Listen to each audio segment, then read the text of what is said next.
fourth. Then a length and a half further back as they make their entrance in the turn. It's Windy Bay up the inside at Alinda, and Becky Thatcher out at the back of the pack into the far turn. 3 furlongs from home. Shirley finds room at the fence and comes on through to challenge as Twice as Sweet still there. Fee is third, then a length and a half further back. It's Windy Bay top of the stretch, and Twice as Sweet is trying to tighten the hole on Aunt Shirley, but she's bullying on through with a furlong to go. It's Twice as Sweet. She's game. Aunt Shirley to the inside. She's lunging up with a 16th to go. These two in match race mode in the final 50 yards, and Aunt Shirley is pressing past. Aunt Shirley won over a tough customer in Twice as Sweet. A half a dozen links back to Fee, who was third, and Andalita was fourth. Running time, 57.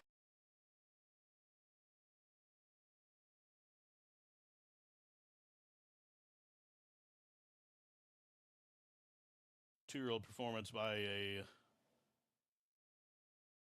Justify Baby. And this one returns $7.44, $3.94, $3.06 to show. Dime Super, $16.53. The trifecta was $25.28. Exact $11.58. The double 20.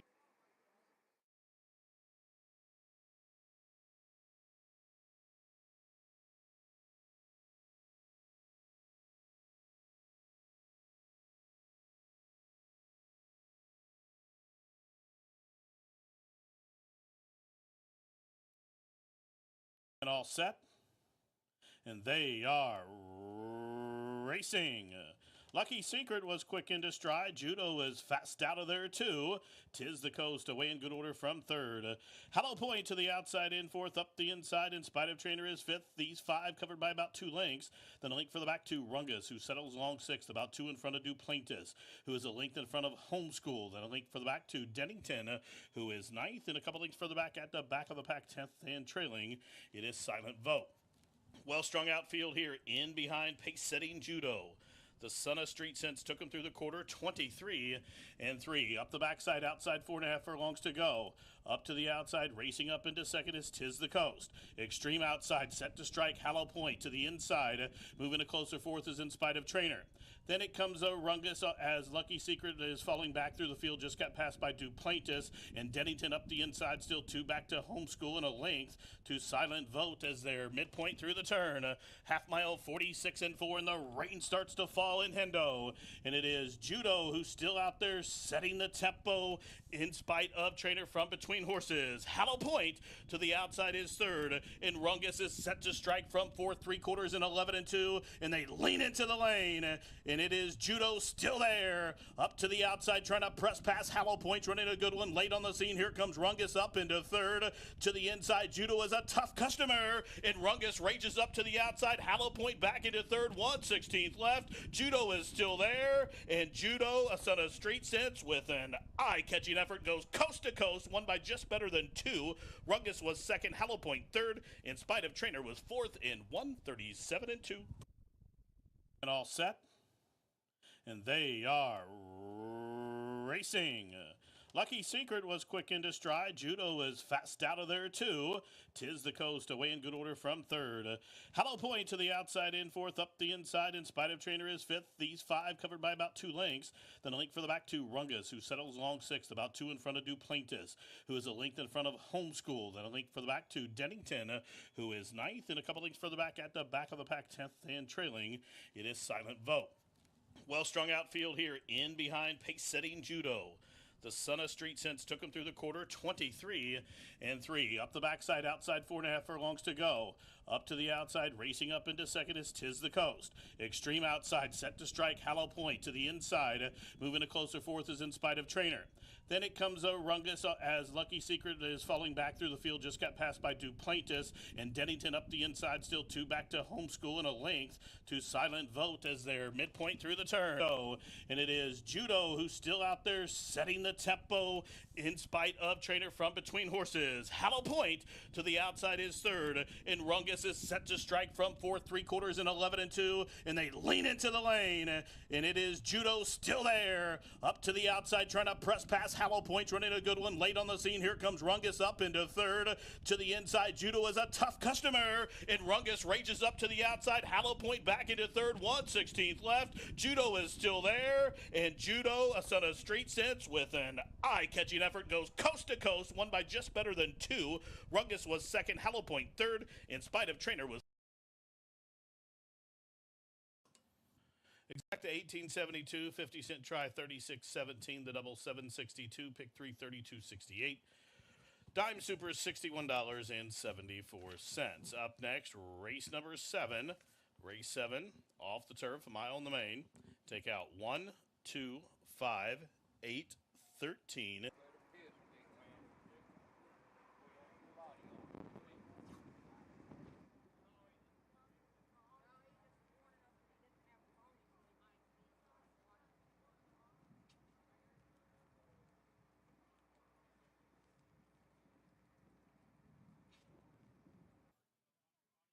And they are racing.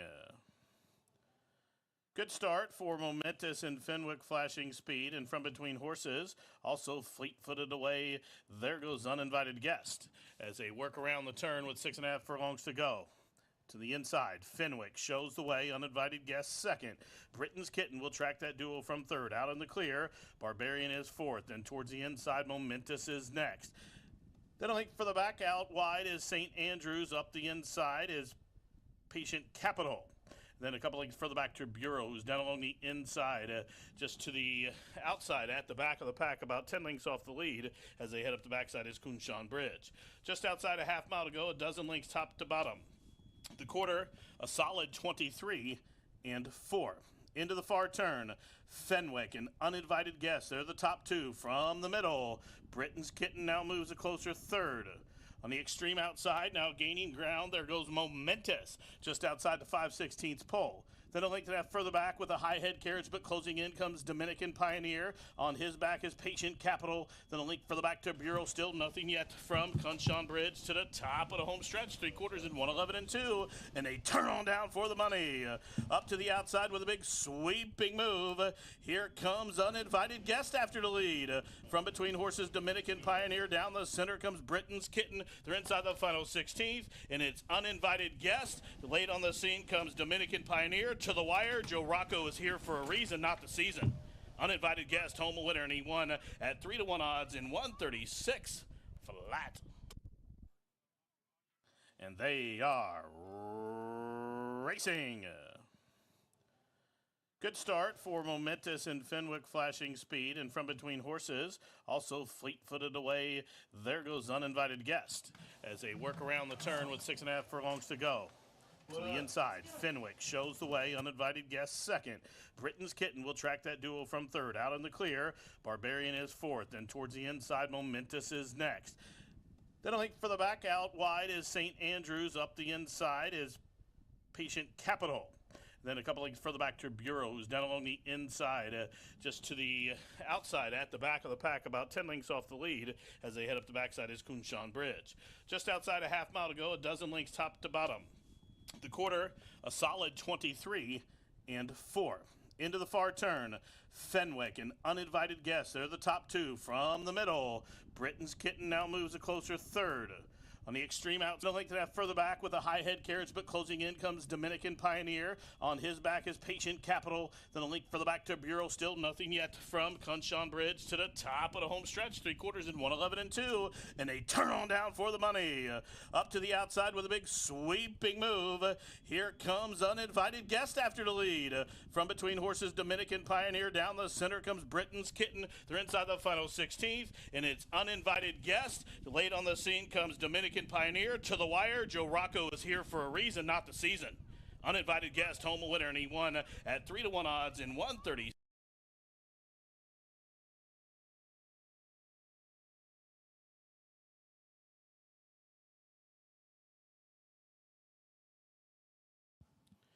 Exacta 26.54, the try 42.61, the double 16.61, the pick 3 33.64, the dime super $40.54.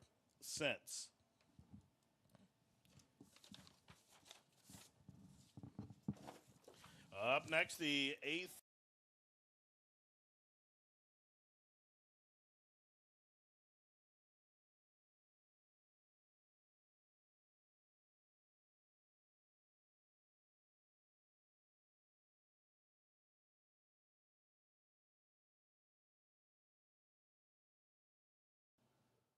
And they are racing.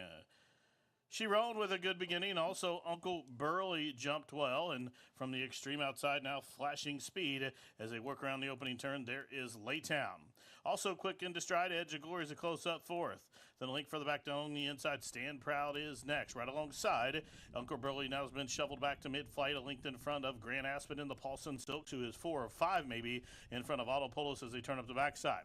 Then a link further back to Stand for Freedom, who is a dozen links to race till 4. Back to Double Dealer and Bright Spark Trails. Up the backside they go, 4.5 furlongs to travel. The quarter 23 and 3. And Film Star in the lead role. Up top shows the way a half a length. Chiron is tracking from the inside in second. 3 wide Laytown, 4 wide Edge of Glory. Up the inside here comes Stand Proud. Uncle Burley is being ridden to keep pace, and it's a link back to Grand Aspen now. Stand for Freedom's on the move into 3-path closing in. Up the inside is Autopolis, and from the backfield Bright Spark is next. Half mile 46 seconds flat. Outside a quarter mile to go, and Film Star has shaken clear about a length to Chiron, who's back into second. Still 4, maybe even 5 back to Laytown as they race towards the top of the home stretch. And Film Star is up and after the lead, and Film Star is opening up by 4. Chiron had no response. Late on the scene from between horses, it is Stand Proud, so that one's outside is Laytown with a 16th left to go. Film Star is gone. Film Star left him quiet on set. Film Star, much the best, gathered up by about 8.5 in the end. Chiron was second. It was a tight photo for third between Stand Proud and Laytown in the running time 35 and 2. And they are racing. She rode with a good beginning. Also, Uncle Burley jumped well. And from the extreme outside, now flashing speed as they work around the opening turn, there is Laytown. Also quick into stride. Edge of Glory is a close-up fourth. Then a link further back down the inside. Stand Proud is next. Right alongside, Uncle Burley now has been shoveled back to mid-flight. A length in front of Grand Aspen in the Paulson Silks, who is 4 or 5 maybe in front of Auto Polos as they turn up the backside. Then a link further back to Stand for Freedom, who is a dozen links to race till 4. Back to Double Dealer and Bright Spark Trails. Up the backside they go, 4.5 furlongs to travel. The quarter 23 and 3. And Film Star in the lead role. Up top shows the way a half a length. Chiron is tracking from the inside in second. 3 wide Laytown, 4 wide Edge of Glory. Up the inside here comes Stand Proud. Uncle Burley is being ridden to keep pace, and it's a link back to Grand Aspen now. Stand for Freedom's on the move into 3 seconds flat. Outside a quarter mile to go, and Film Star has shaken clear about a length to Chiron, who's back into second. Still 4, maybe even 5 back to Laytown as they race towards the top of the home stretch. And Film Star is up and after the lead, and Film Star is opening up by 4. Chiron had no response. Late on the scene from between horses, it is Stand Proud, so that one's outside is Laytown with a 16th left to go. Film Star is gone. Film Star left him quiet on set. Film Star, much the best, gathered up by about 8.5 in the end. Chiron was second. It was a tight photo for third between Stand Proud of the 8th and final number 1A Film Star.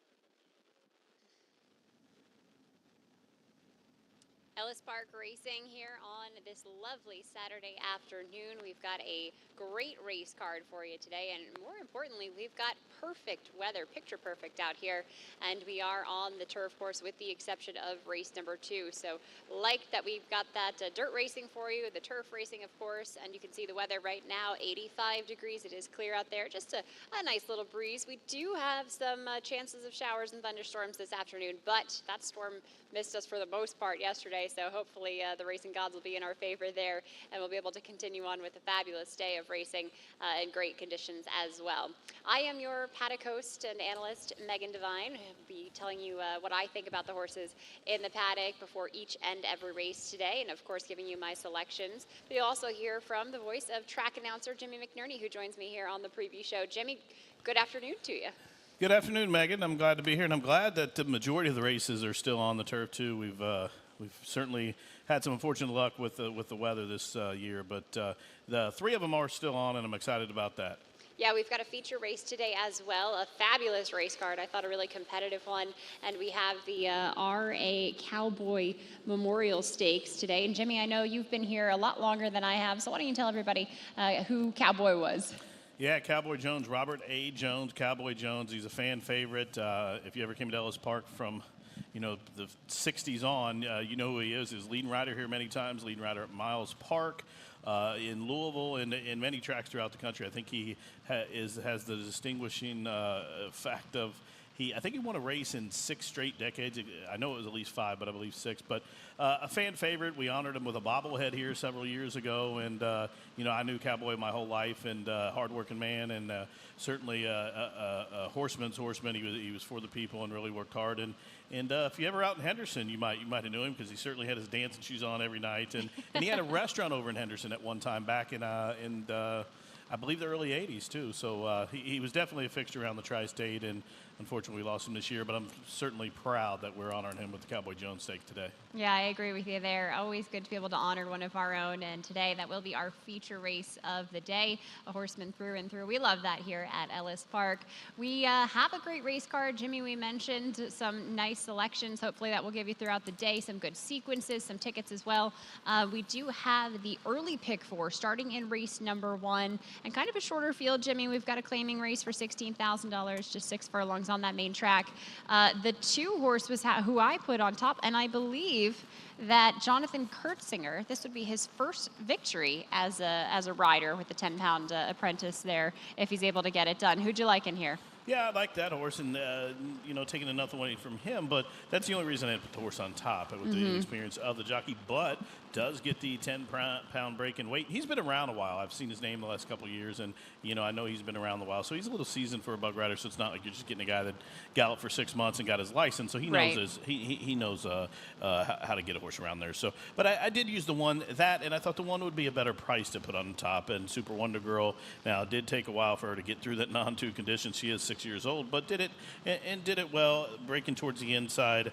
And then after that, I'm going to throw the 3 Shape of You in. Now, this is a horse that's a 3-time winner at the course, and is dropping in class in this 16 claimer, and because it's a non-winners of 3 or 16 non-winners of the year, and this horse is eligible for the non-winners of the year part, and made $130,000, and is 3-1 on the morning line. Those are my top 3 in here. Yeah, I'm right there with you. The only one I had that you did not was the 5. That's Catch Us If You Can for Norm Cassie. I don't know what happened first off the claim there, but I think maybe just a salty spot for her, and maybe she'll be able to come back a little bit better here. Certainly Norm has been able to do pretty well, and I think he's won like 2 of the last races on the day, so maybe he can move that to the front of the card there and give us some excitement early. So I've got 2-5-1. You are 1-2-3. Gene 2-5-3, so a combination of our picks there. Gene, by the way, who hit the late pick 5 with his ticket. If anybody had played along with that, we'll of course be talking about the late pick 5 in just a few races.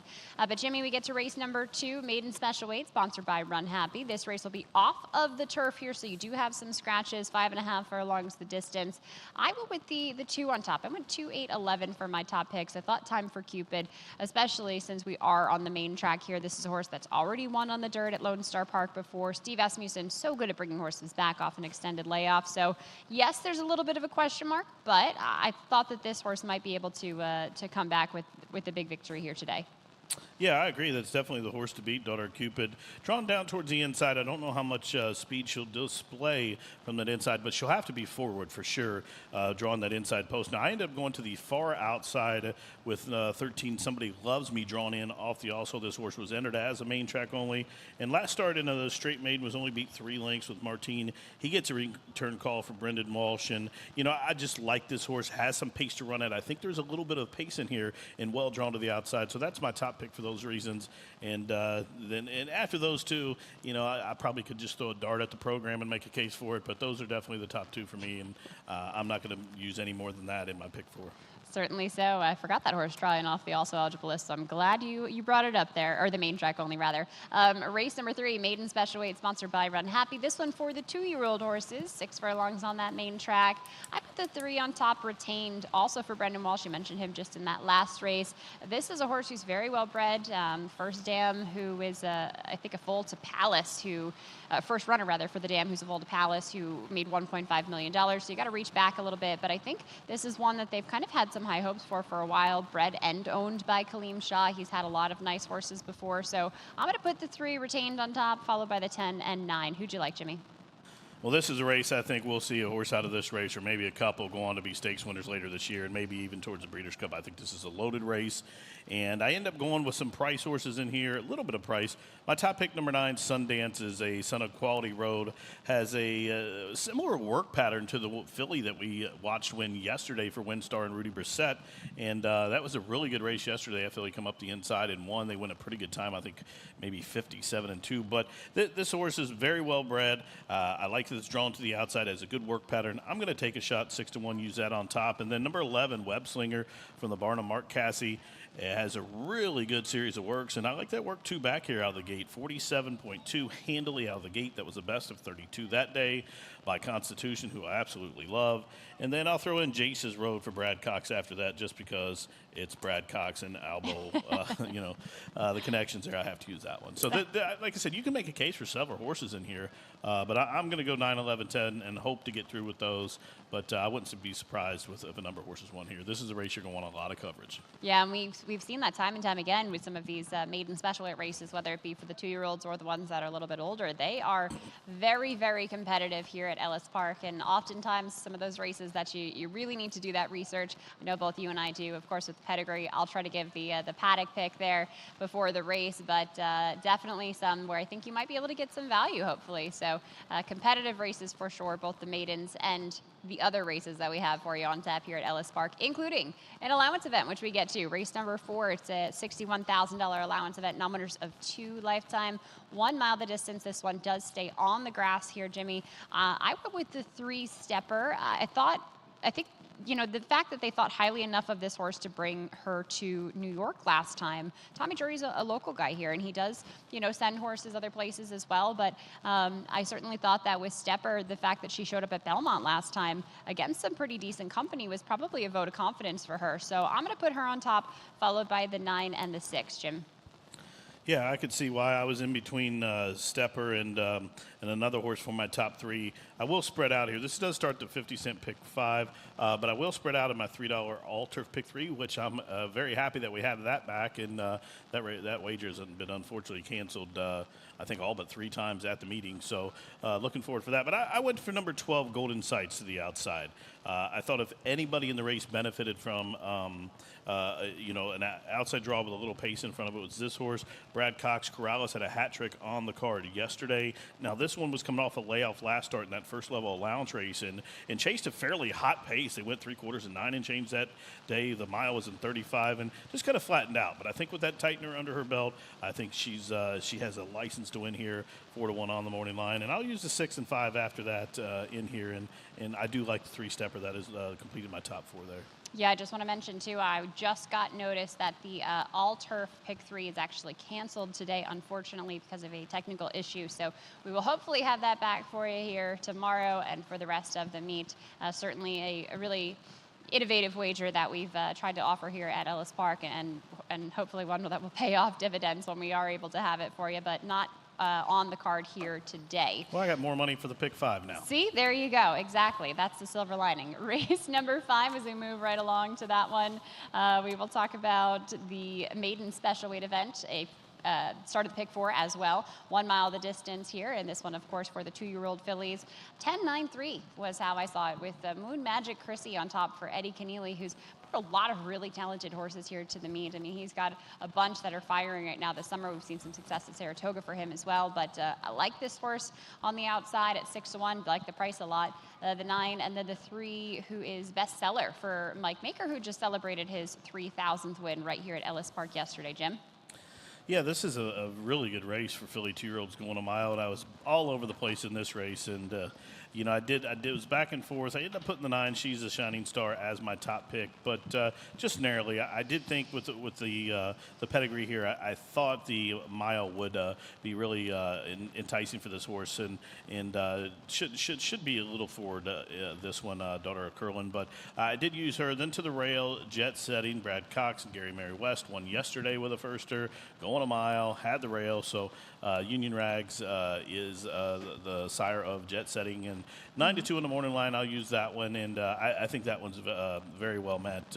I just happened to be out here about a month ago and watched this horse work out of the gate that day. You'll see on July 12th. I was here that morning, and that was a really impressive work. And then number 4, Unified Decision. This is one that kind of intrigues me. I'm a big fan of Ian Wilkes, and this horse did have a race under the belt. Ran middle of the pack that day, and out of a Speightstown mare, I thought, go on the mile.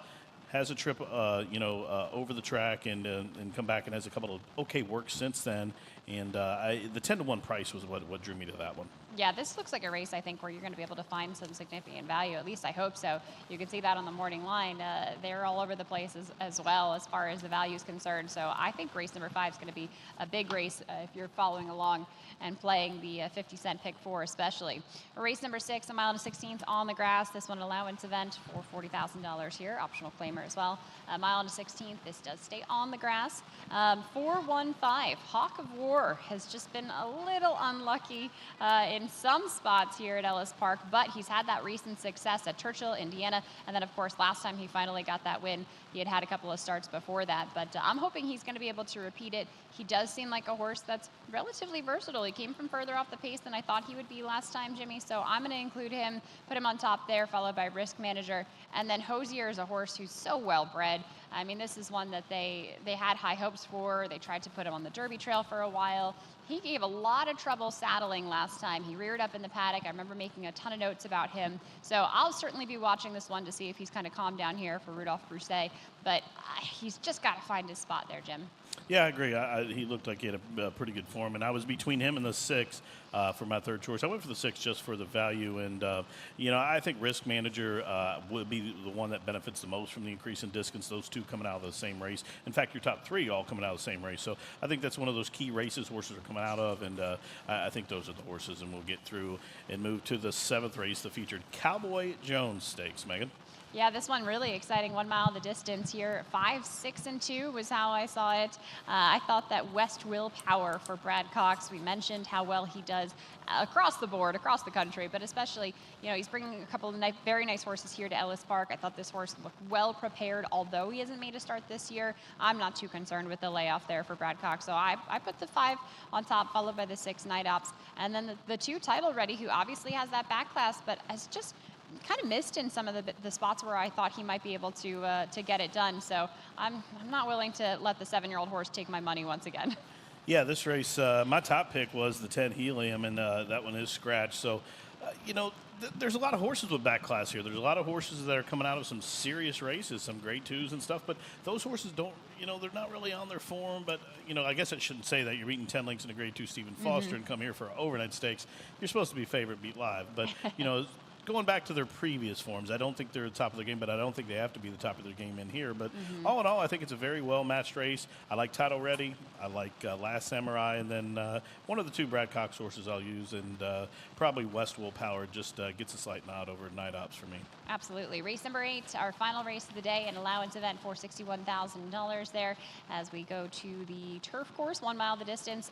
Really just 2 horses for me that I focused on, Jimmy. That was the 11 and the 10 to round it out for the top 3. I went with the John Ortiz entry with the 8, Great Heart. But where'd you end up in here? Well, we're thinking alike. I like both of those horses you used, and I'm going to throw the 2 Wake Surf in, 8-1.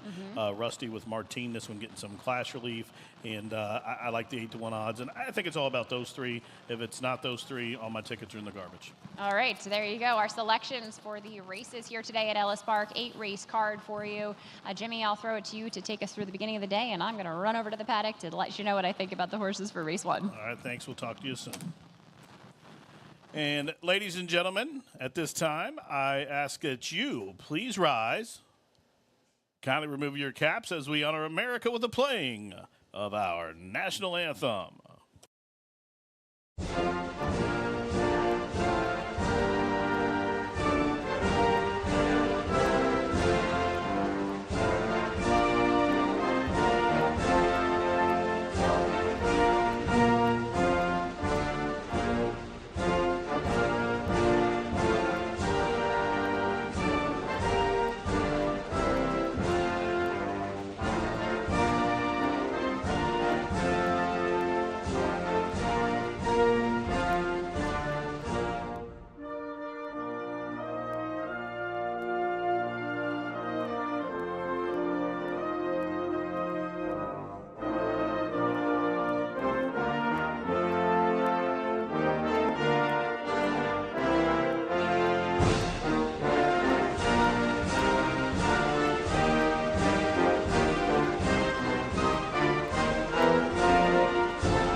Hello, once again, race fans. Welcome to good old Ellis Park for a wonderful Saturday afternoon of racing here from Hendo. We do have a great race program, and the majority of the race is still on the turf. Now, race 2 has been taken off the turf. We did have some rain in the area, but right now, partly cloudy skies, temperature in the upper 80 degrees. There is a chance of showers later on through the card here, but great day of racing right now here at Ellis Park. At this time, if you take out your racing programs, we'll go over today's late program changes. Again, 8 races on the card, and we do have the featured 7th race, the R.A. Cowboy Jones Overnight Stakes. We honor Cowboy with a race named in his honor in race 7, and I'll get you more on him as we progress through the card. Also, race fans, the Ellis Park mascot naming contest will close today. You have up until the 5th race. If you can go to ellisparkracing.com/mascot, you can vote on the mascot, and the mascot will be unveiled once again after race 5 and with that name. So go on the website. You can vote for the name, and we have just about 5 races to do so. So now, if you have those programs out, we'll go over to the late program changes. Race number 1 kicks off the pick 4. In the first race, field of 5 to start the pick 4, no program changes.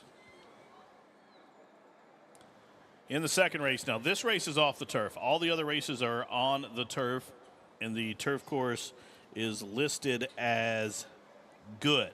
Main track fast, turf course good. Race 2, the only race off the turf, that will be 5.5 on the fast main surface. In the second race, there is a jockey change for number 1, Ghost Bayou, make the rider James Graham. James Graham on the 1.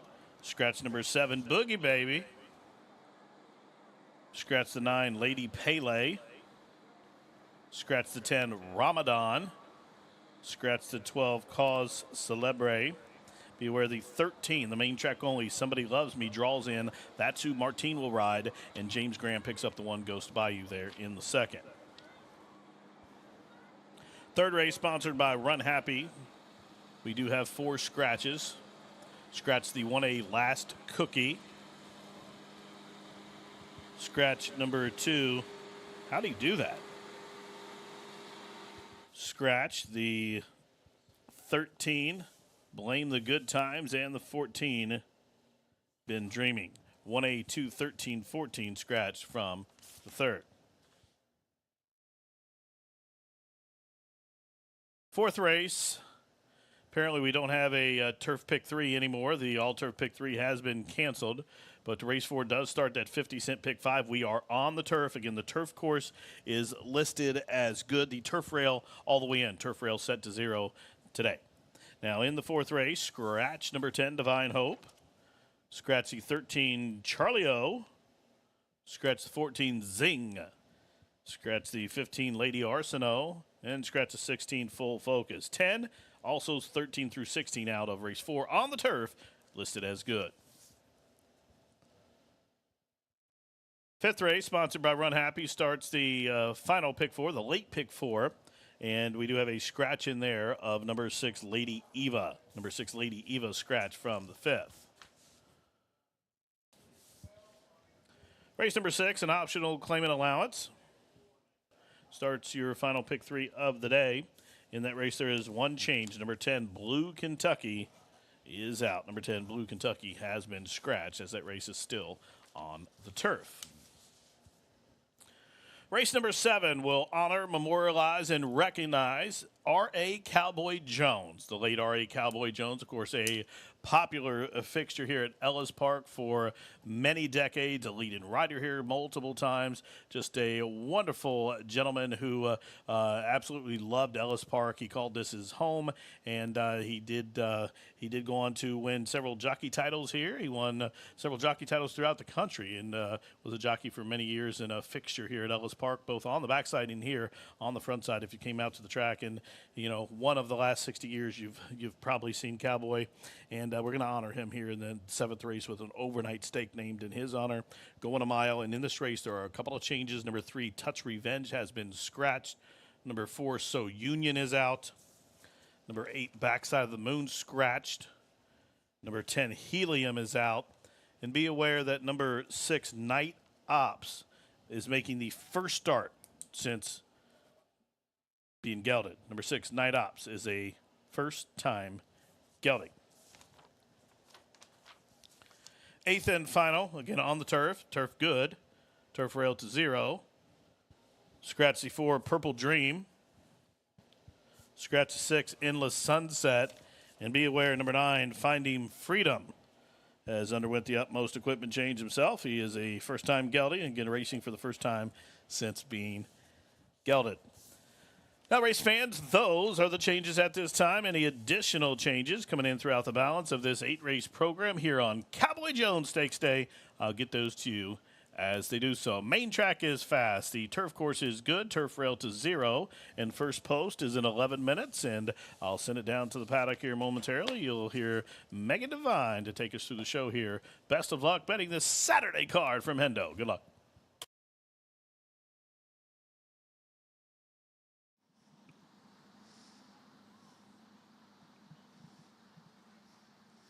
Thanks so much, Jimmy.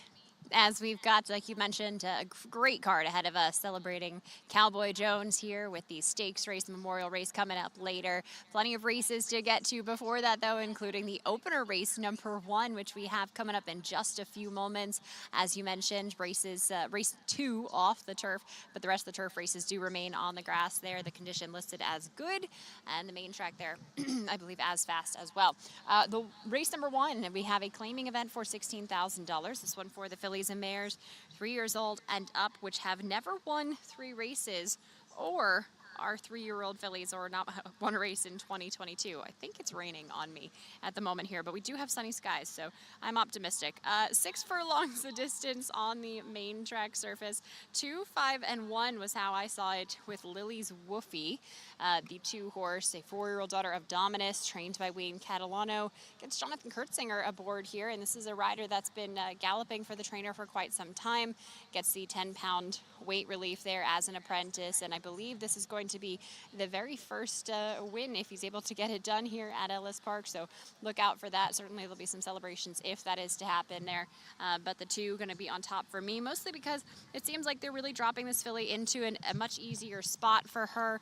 She's been in some tougher allowance levels before at Hawthorne, and she's in fact been kind of moved between the synthetic at Arlington Park, the turf course as well, but I thought here in the paddock she looked really, really fit, just a racy type of a looking mare. She had a lot more success in 2021. She had 3 wins out of 8 tries, but I thought that she made a nice appearance here in the paddock, and I'm certainly hopeful that we can get that storyline through there with the rider. Now the 5-horse towards the outside. This one is Catches If You Can. She's a gigantic daughter of Practical Joke. Really, really big bodied, tall. She had good energy here in the paddock. She was picked up by Norm Cassie 2 races back, and then he started her out here at Ellis going 7 furlongs where she really didn't do much running.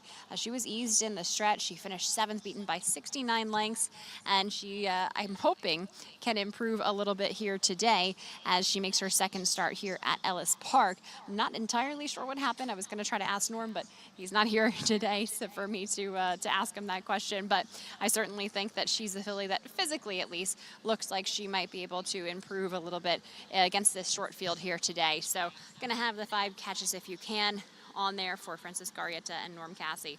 Now the 1-horse, the Super Wonder Girl for Brian Williamson, gets the services of Adam Beskiza, a horse who has come from off the pace recently, and it does seem like she's one that may need a little bit of setup there up front. As Jimmy had mentioned earlier, it did take her a while to get through that non-2 condition. She shows up here against this field of horses. You know, she's certainly been one that has been competitive at the sprinting distance at a variety of tracks and tough meets at that.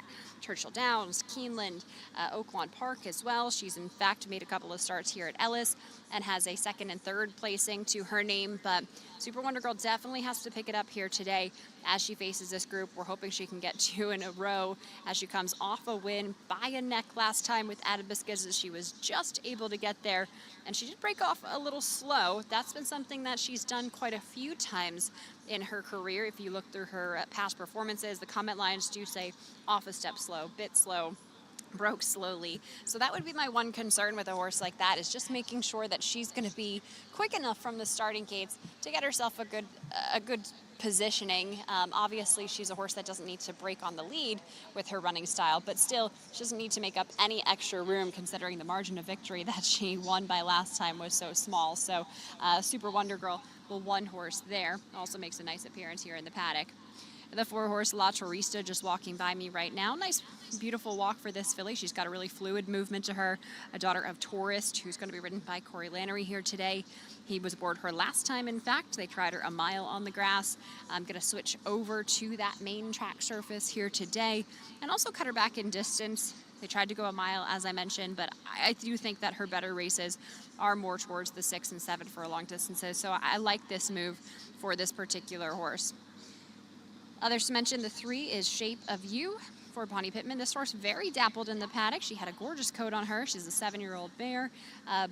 This horse, who's finished 4th last time, she was, I think, overmatched in some starter allowance races, allowance optional claiming at Indiana recently. So at least this seems like a much more reasonable spot for her. I think she could have definitely a big improvement in her form just based off of the company that she's going to face here today. But top picks for me, I ended up on the 2-5 and then the 1 as well here for race number 1. Again, this does start the 50-cent pick 4 at Ellis Park. Good luck.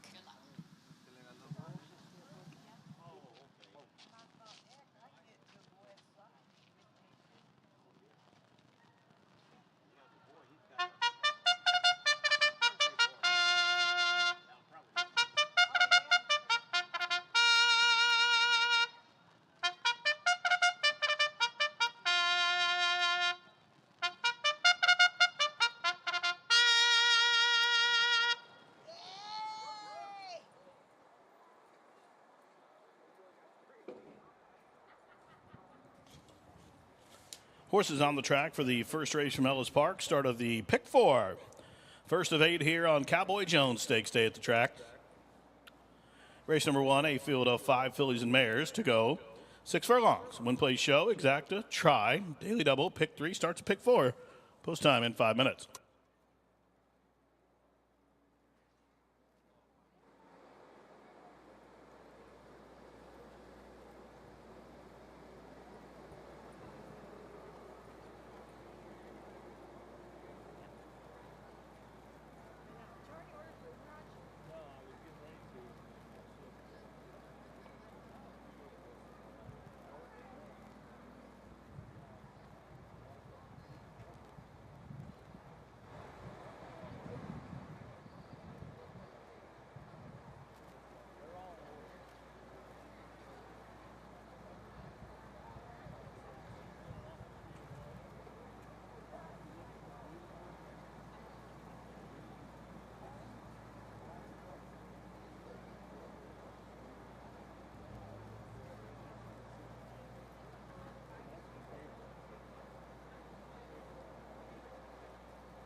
Stay dear. How you doing today? I was hot.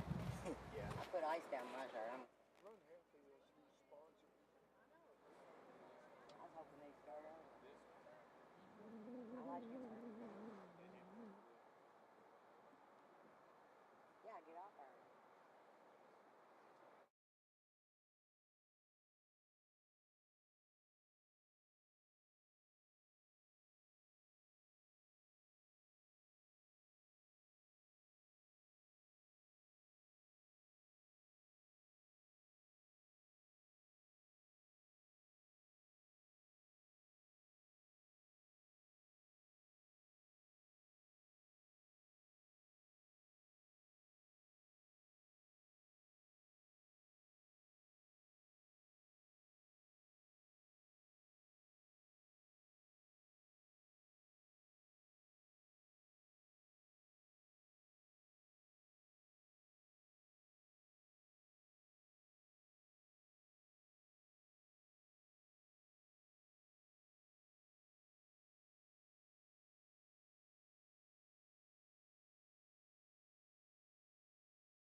The horses have turned. They are approaching the starting gate. Less than a minute to wager on race one, including the pick four from Hendo. The field for Ellis Park's first race approaching the starting gate.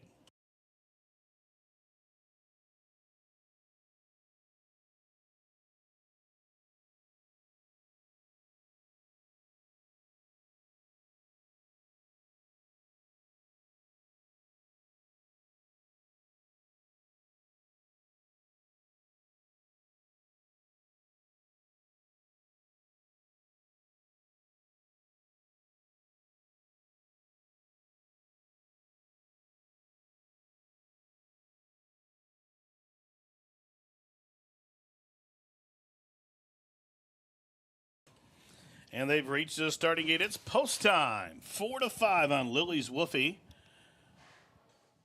In the yellow silks worn by Jonathan Kurtzinger, looking to win his first race. The jockeys in the jockey room preparing the water and powder for his gift should he win this race, as Lily's Woofy being packed in. Shape of You for Bonnie Pittman in the red silks.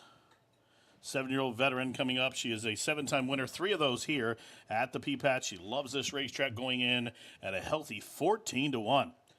La Turista coming up. Catch Us If You Can will load up to the outside for Norm Cassie. Red hat worn by Arietta. They're in the gate and at post. They are racing. Catch Us If You Can had an alert beginning, but it's Shape of You as expected to barrel out. The favorite Lily's Woofy will go with her, and Super Wonder Girl to the inside from third. Catch Us If You Can now backs off that trio from fourth, still 4. Back to La Teresa, who's fifth and trailing 4.5 furlongs to go and 3 across the course. On the inside, Super Wonder Girl, Lily's Woofy stuck in the middle, and Shape of You sandwiches up to the outside from third. Now, Catch Us If You Can decides to go in the 4 path and come at that trio, still 6 or 7. Back to La Teresa, who's out at the back of the pack, the quarter 22 and 2. Rounding the turn, 5/16 of a mile to race. And on the inside, Super Wonder Girl. On the extreme outside, it's Catch Us If You Can, Shape of You, Red Silks now coming at him and coming on. Lily's Woofy is getting the shuffle as they race towards the top of the home stretch. 4 across the course, and from last, here comes a wide sweeping move from Catch Us If You Can, but Super Wonder Girl is still there, and up the inside, La Teresa is gaining ground. 1/16 left. Super Wonder Girl is still there, and Super Wonder Girl is now on a 2-race win streak. She won by about 4 in the end. La Teresa was second, Shape of You third, Catch Us If You Can was fourth, and the favorite Lily's Woofy wagged the tail in 110 flat.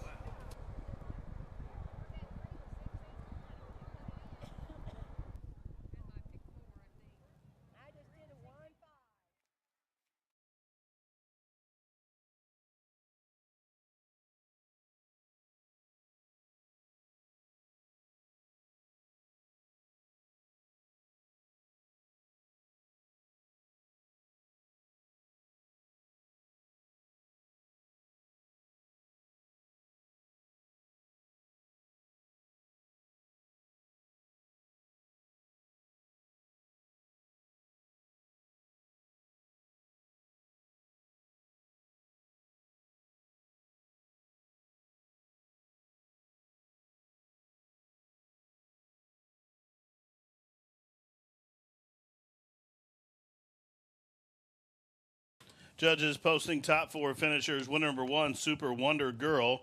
Second, number 4, La Teresa. Third to 3, Shape of You. Finishing fourth, number 5, Catch Us If You Can. 1-4-3-5.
Entering the Jeff Hall winner's circle, convincing winner of the opener, number 1, Super Wonder Girl, a 6-year-old bay daughter by DeHare out of the distorted humor mare named Comic Page. The winner is owned by Nancy Veneer, DP Alliance Racing of Tim Stiff, and Williamson. Brian Williamson, the winning trainer, and Adam Baskitza, the winning jockey. Super Wonder Girl, now a 3-time winner, her second of the season, and she covered the 6 panels in 110 flat. Super Wonder Girl, 2-1 official winner now, 1-4-3-5, race 1 from Ellis Park official.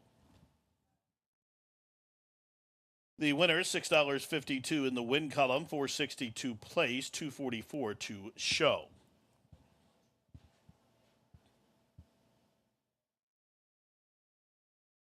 Exacted $20.56. That's for a $1 wager. 50-cent try, $46.09.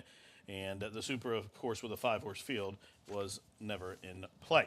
Up next, race number 2, post time in 22 minutes. Now, this is the lone race of the day taken off the turf. Race 2 is off the turf. The others remain on. This one 5.5 on a fast main. Scratch 7, 9, 10, 12. 13 is in. That'll make a jockey change for number 1, Ghost Bayou necessary, and that rider will now be James Graham. Win, play, show, exacta try, super data double, pick 3 wagering, post time in 22 minutes.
Eclipse champion Run Happy, the #1 second crop dirt sire of last year, is back and showing a new dimension with winners on turf, dirt, and all weather. A record-breaking sprint champion, Run Happy is also siring winners at all distances, from 7 furlongs to 1.25 miles. A sire whose runners can carry his speed over all distances and all surfaces. Run Happy, price for value, and standing strong at Claiborne Farm. Hey everyone, I'm Pat Day, retired Hall of Fame jockey and winner of 9 Triple Crown races throughout my career. Of the thousands of horses that I rode, 1989 Belmont winner Easy Goer will always stand out as my all-time favorite. So when I traded in my saddle for a golf cart, the choice was simple. A brand new Easy Go from my friends here at ACO Golf Carts. The folks at ACO will set you up with the exact cart you need, whether it be new or used, gas or electric. So when you're looking for a fantastic deal on a cart that runs like a finely tuned thoroughbred, make sure to stop by ACO Golf Carts on Morgan Avenue in Evansville, Indiana.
Race number 2, just about 9 minutes away here at Ellis Park as we look forward to another Run Happy maiden special weight for $60,000.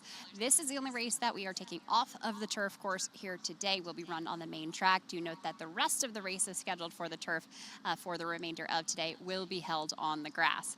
Now, as far as this field, you've got a lot of horses to choose from. There were some scratches because of the surface change there, but I ended up taking the 13 on top at 7-2. This is the one that was entered for the main track only. So with the surface change, came into the field there.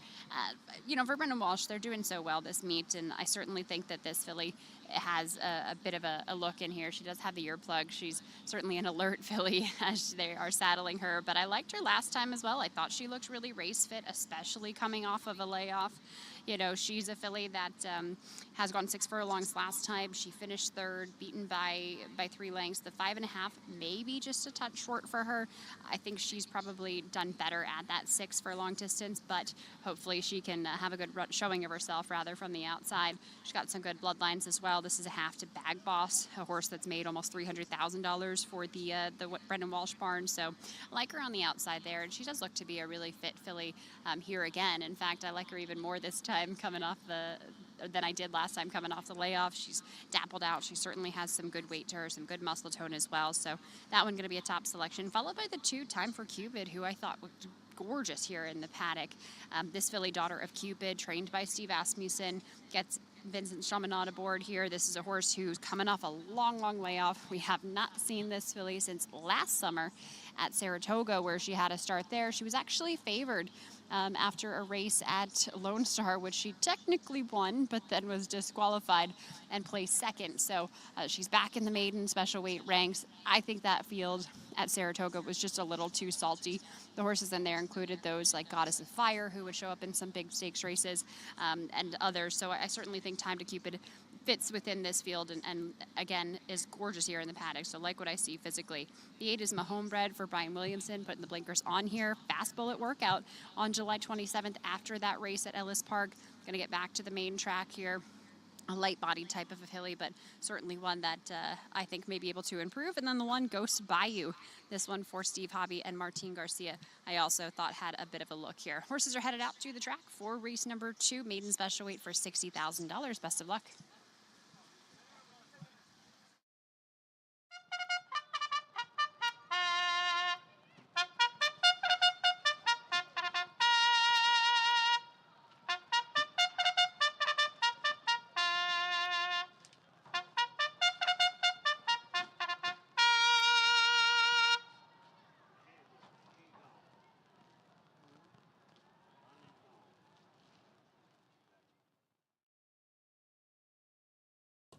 The horses stepping out on the racetrack for the second race at Ellis Park. This is a maiden special weight per $60,000 for the fillies and mares, 3 years and up. Again, sponsored by Run Happy. Jockey change on the 1, Ghost Bayou to James Graham. Scratch 7, 9, 10, 12. 7, 9, 10, 12 scratch from the upcoming second. Beware the 13, Somebody Loves Me. The main track has drawn in. Will play.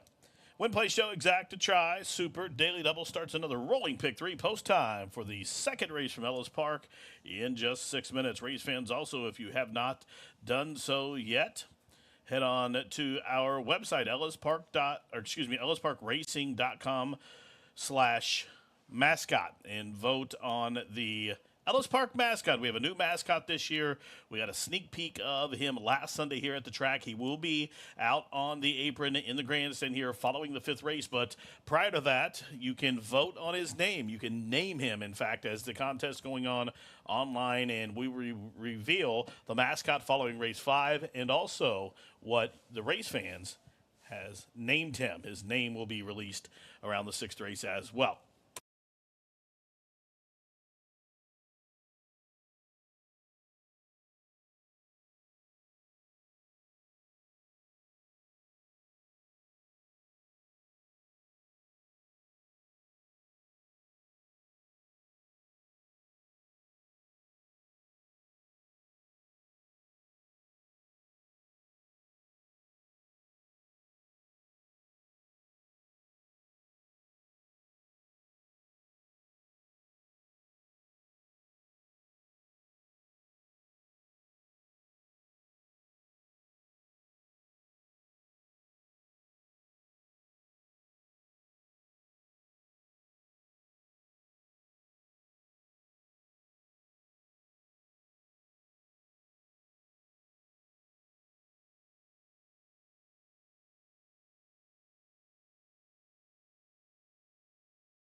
Field for the second race, sponsored by Run Happy at Ellis Park, loading in. Maiden special weight for the fillies and mares to travel 5.5. This is the lone race of the card that was taken off the turf, moved to the main. The other three will stay on. Loading in here, Icy River coming up, daughter of Keen Ice.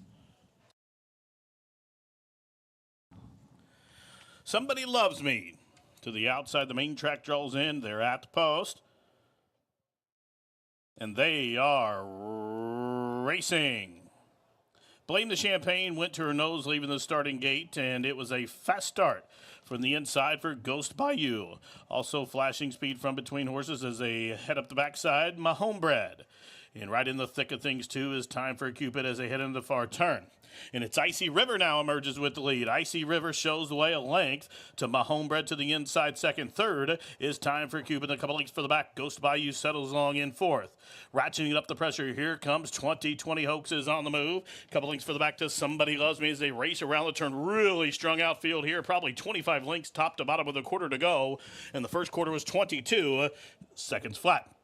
Icy River will whip them in. Icy River off the turn in front by a length. Up into second comes Time for Cupid. Down the center of the track, 2020 Hoax even further out. Somebody Loves Me is on the move, but on the move pretty late in this game here with a 16th to go. Icy River shaken up. Here comes Blame the Champagne running a huge one to the outside. Blame the Champagne up in time.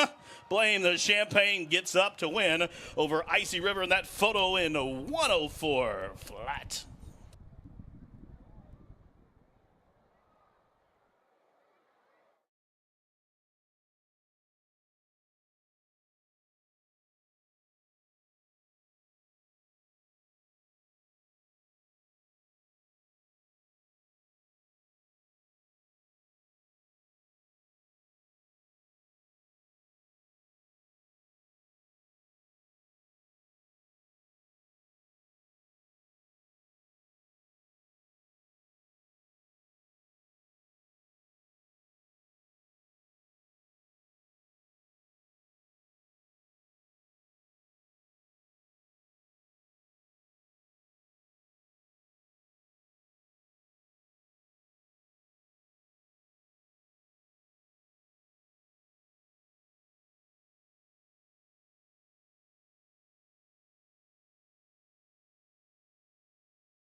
Judges posting the top four finishers. Winner number 5, Blame the Champagne. Second, 11, Icy River. Third, number 2, Time for Cupid. Finishing fourth, 13, Somebody Loves Me. 5, 11, 2, 13.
In the winner's circle, number 5, Blame the Champagne, a 3-year-old owner by Candy Ride. Out of the 4 is Wildcat mare named Quippery. The winners own 6 column stables in partnership with Randall Block, Jim Gladden, and Riverview Racing. The winner trainer is Ian Wilkes and Corey Lannery. The winning jockey, Blame the Champagne, up in time in 104 flat. 4-1 odds, returns 1082, 522, 322 for the Shodo. Exacta 57.27, try $186.67. The daily double, $30.27 on a 1-5 combination. The dime super, $121.86. Race 3 is up next in 21 minutes, sponsored by Run Happy. Take out the 1A, 2, 13-14.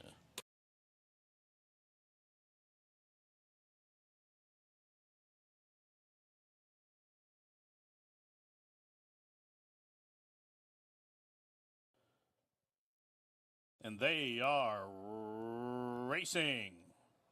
Blame the Champagne went to her nose leaving the starting gate, and it was a fast start from the inside for Ghost Bayou. Also flashing speed from between horses as they head up the backside, My Homebred. And right in the thick of things, too, is Time for Cupid as they head into the far turn. And it's Icy River now emerges with the lead. Icy River shows the way a length to My Homebred to the inside. Second, third is Time for Cupid. A couple lengths for the back. Ghost Bayou settles along in fourth. Ratcheting up the pressure. Here comes 2020 Hoaxes on the move. Couple lengths for the back to Somebody Loves Me as they race around the turn. Really strung out field here. Probably 25 lengths top to bottom with a quarter to go. And the first quarter was 22 seconds flat. Icy River will whip him in. Icy River off the turn in front by a length. Up into second comes Time for Cupid. Down the center of the track, 2020 Hoax even further out. Somebody Loves Me. He's on the move, but on the move pretty late in this game here with a 16th to go. Icy River shaken up. Here comes Blame the Champagne running a huge one to the outside. Blame the Champagne up in time. Blame the Champagne gets up to win over Icy River in that photo in 104 flat. And they are racing. Blame the Champagne went to her nose leaving the starting gate, and it was a fast start from the inside for Ghost Bayou. Also flashing speed from between horses as they head up the backside, My Homebred. And right in the thick of things, too, is Time for Cupid as they head into the far turn. And it's Icy River now emerges with the lead. Icy River shows the way a length to My Homebred to the inside. Second, third is Time for Cupid. A couple lengths for the back. Ghost Bayou settles along in fourth. Loves Me as they race around the turn. Really strung out field here. Probably 25 lengths top to bottom with a quarter to go. And the first quarter was 22 seconds flat. Icy River will whip him in. Icy River off the turn in front by a length. Up into second comes Time for Cupid. Down the center of the track, 2020 Hoax even further out. Somebody Loves Me. He's on the move, but on the move pretty late in this game here with a 16th to go. Icy River shaken up. Here comes Blame the Champagne running a huge one to the outside. Blame the Champagne up in time. Blame the Champagne gets up to win over Icy River in that.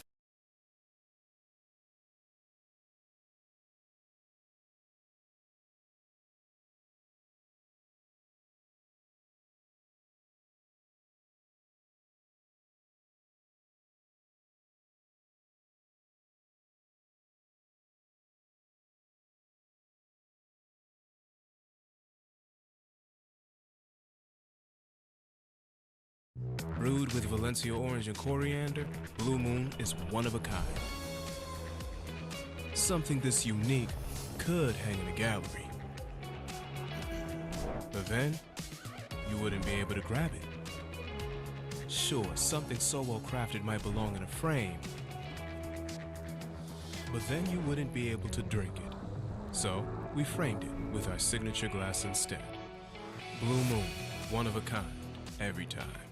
Master horse racing with the power of daily racing forms, Formulator, the sport's most advanced handicapping tool featuring exclusive speed and pace figures, customizable data views, trainer patterns, and more.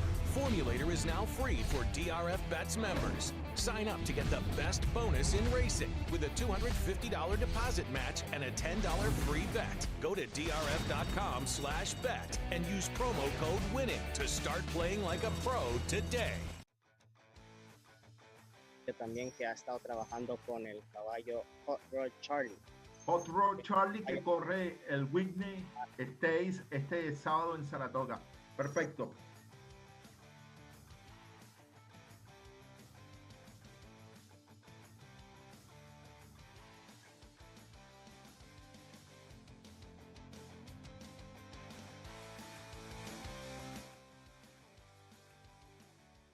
Eclipse champion Run Happy, the #1 second crop dirt sire of last year, is back and showing a new dimension with winners on turf, dirt, and all weather. A record-breaking sprint champion, Run Happy is also siring winners at all distances, from 7 furlongs to 1.25 miles. A sire whose runners can carry his speed over all distances and all surfaces. Run Happy, price for value, and standing strong at Claiborne Farm.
Another maiden special weight race sponsored by our friends at Run Happy. This one for the 2-year-olds. 6 furlongs the distance on that main track in these gorgeous conditions here today. And boy, this is a salty edition of a 2-year-old race here. And we've seen that time and time again at Ellis Park. The competition that these horses have to face in some of these maiden races has been extremely tough, and this one is no different. I came to the 3, 10, and the 9, but honestly, looking at the 8 horse in here as well, Orby 1 for Dwayne Lucas looks like a monster. So there's a lot to look at in the paddock if you get the chance to do so, or you're tuning in from across the country. I'll talk about the 3 horse first. This one for Brendan Walsh. Last time put in a pretty good effort right here at Ellis. Going 5 furlongs, that was a 3rd place finish by just a length as the kind of lukewarm favorite that day. He's a 2-year-old colt, son of Bayern. This is the first runner for the dam who is a full sibling to Palace, who made $1.5 million, won races like the Grade 1 Vanderbilt at Saratoga, some others at Belmont as well. So excited to see what this bloodline has to give us here. And certainly this colt, I think, is definitely going to be able to improve off of that last start. So I like the experience, the fact that it was good experience, the connections, the bloodlines. This one, a homebred for Kaleem Shaw as well, who's had many a good horses over the years. Now the 10 is Jace's Road. This one for Brad Cox is ridden by Joe Talamo here today. They paid over $500,000 for this horse, and you know, he does come into this race rather with a workout at Churchill Downs, 4 furlongs in 48 and 2. I just thought that his work pattern looked good. He looked like he was ready to go here based off of the times, based off of the types of efforts that he's given in the morning and the types of workouts that he's been put under. So I certainly think that Jace's Road stands a chance. And, you know, this is a barn that wins at 26% with 2-year-olds. Does very well with first-time starters also. So I think the 10 horse has to be included there just based off of the works and and the way this horse looks in the paddock as well. Now the 9 is my 3rd selection. They paid $800,000 for this colt.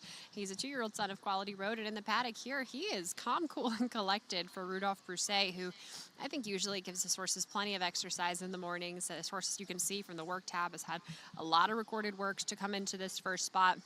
Last time out, he went 4 furlongs at Keeneland in 50, so his times, at least from the gate, have been very good, and before that, he flashed some early speed before they moved him over to Keeneland. But I like what I see here for this son of Quality Road. Like I mentioned, he's really, really, I think, a compact horse. So I think he'll fit the 6 furlong distance very well. He's wearing a shadow roll here today for the debut.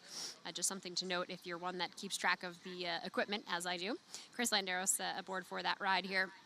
But Sundance, I think, definitely a horse that you should watch in the warm-up and see how he does as far as how much energy he's giving, how much he's being asked to do, because he is one that's super quiet, which isn't a bad thing, especially when you're talking about the 2-year-olds. Oftentimes this paddock can get pretty hectic, but he's certainly acting like a professional out here. Excuse me. Make a note about the 6 horse Collectorate, this one for Brett Calhoun. I did get the chance to talk to him about this horse, and he said he just kind of got boxed in last time. This horse debuted at Ellis, going 5 furlongs at the maiden special weight level. He broke fine. He was in that same race as Retained, the 3 horse that I spoke on earlier, but he just wasn't really able to do much running with the position that he was in. So he gets Gabe Sayas back aboard here today, hoping for a cleaner trip, maybe a little bit more room to run. But this is a horse that I think second start will be much better for him as he continues to get his preparations here before the race. A few others, the 1 horse Face Value for Brendan Walsh. This one, the first full for the dam Face It, but some nice bloodlines as well. You got to reach back a little bit, but this is from the same family that produced It's Tricky, a $1 million owner, 5-time graded stakes winner, including 3 grade 1s in New York, a homebred for Godolphin as well. Some nice workouts locally here at Ellis Park, so if you're one that likes to keep track of those and maybe think that the local experience is really, really helpful, this is a horse that I think has put a lot of good performances in the morning, and certainly has the good times as well. Make a note about the 9 Sundance for Rudolph Brousset. Like this horse, but definitely seems to be one that has maybe just a little bit more baby fat as he comes by me here as compared to some of the other horses that either have had the out or even some of the first time starters that are maybe just a touch more tucked up than that horse. 57. Going by me is wave after wave. This one for Wayne Catalano comes off of Bullet workout on July 30th at Keeneland. 4 furlongs in 47 and 2. This one, a son of Always Dreaming. I believe a first crop sire. I'll have to check that in my notes, but lots of very well-bred horses in here. It just seems like time after time at Ellis in these types of races, we've been getting horses that have excellent bloodlines, successful siblings, and of course with the 2-year-old program, many of those horses go on to do very, very exciting things on the track all over the country. So be sure to watch out. This race does start a 50-cent pick 3, as well as win, play, show, exacta, trifecta, superfecta, and double wagering. As the riders get a leg up, horses are headed out to the track now for a maiden special weight, sponsored by Run Happy.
On the track for the third race from Ellis Park, sponsored by Run Happy.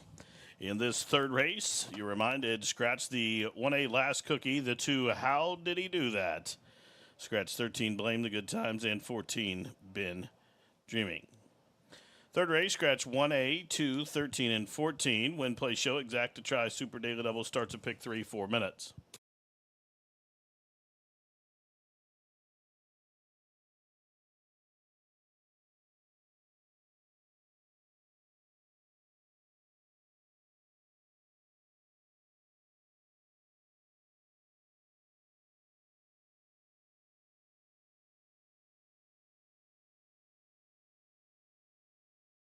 Paging for Ellis Park patron Peyton Chanel. Peyton Chanel, please report to track security, Peyton Chanel.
The horses have reached the starting gate. It's post time. Third race from Ellis loading in here. 2-year-old maidens to go 3/4.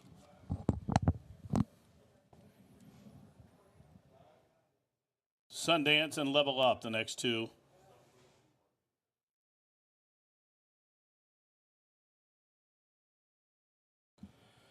Sundance at 5-1, a son of Quality Road.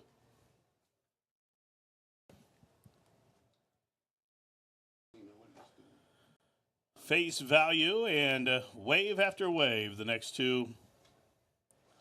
Still 3 left.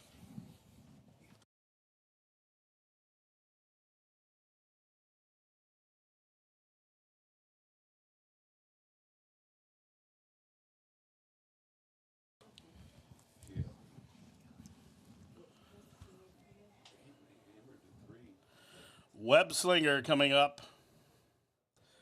Web Slinger, son of Constitution, 11-1 for DJ Stable and Mark Cassie. Gerardo Corrales has the call, now down to 10-1. 1 out, waiting on Happy as a Choice. Still working with Web Slinger.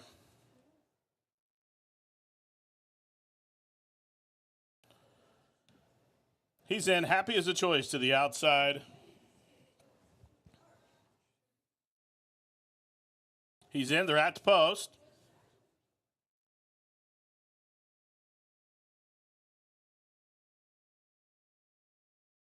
And they are off. Horrible beginning for Pace and not the best start for Level Up either, but a fast one for Retained, who barrels on out. Also from between horses, Collector at his flashing speed. There goes Sundance, knifing up between horses, shaded by Jace's Road. Then a link for the back, Web Slinger and Happy as a Choice. They're the next two. Down on the inside, advancing after that awkward beginning. Level Up has raced up with about 7 links of the lead. Then a link back to Face Value, and Pace is outpaced at the back of the pack, the quarter 22-2. 3 across the course. Retained to the inside. In the middle is Sundance, and Jace's Road stacks up 3 deep as this trio has quickened about 4 links in front of Happy as a Choice from fourth. As they race around the turn with a quarter to go, here comes Jace's Road up and after Retained. Sundance has backed off into third. Happy as a Choice is gaining ground to the outside, top of the home stretch, and Jace's Road sweeping up and after, pace setting Retained inside the final furlong, and Jace's Road is running a huge race on debut. With a 16th left to go, Jace's Road is gone. Jace's Road, what a performance here, debuting in one under wraps. He was never let run, and he won by half a dozen. Retained was second, then it was Happy as a Choice in 109 and 4.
Judges posting top 4 finishers. Winner number 10, Jace's Road.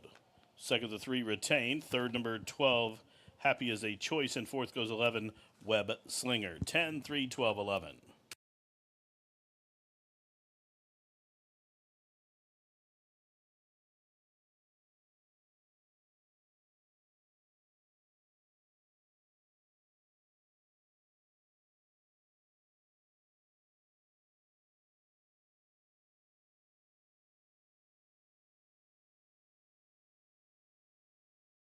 In the winner's circle, number 10, Jace's Road. Jace's Road, a 2-year-old bay colt by Quality Road out of the Silver Deputy mare named Outpost. The winner owned in partnership by Albo Family Stables and West Point Thoroughbreds. Brad Cox Trains and Joe Talamo was up top for number 10, Jace's Road's debut performance, and it was a dazzling one in 109 and 4.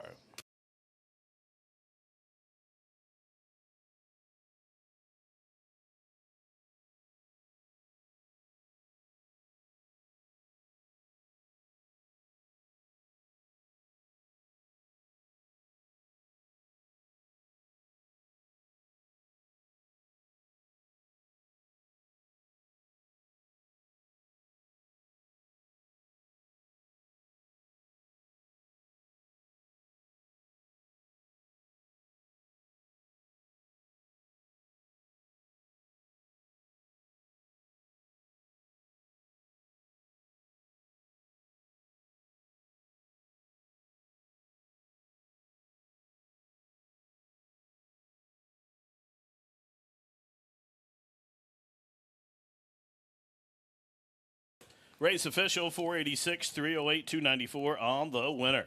$1 exact, $8.24. 50-cent try, $77.50. The double, $11.97. Pick 3, $81.64. Dime super, $69.77. Up next, race number 4 in 22 minutes. Scratch 10, 13, 14, 15, 16. Race 4 starts the 50-cent pick 5. Please note the race is on the turf. The turf course is listed as good. The upcoming track condition for the turf is good. In addition to the pick 5, we will have daily double pick 3 wagering that all turf pick 3 has been canceled, though. Post time in 21 minutes.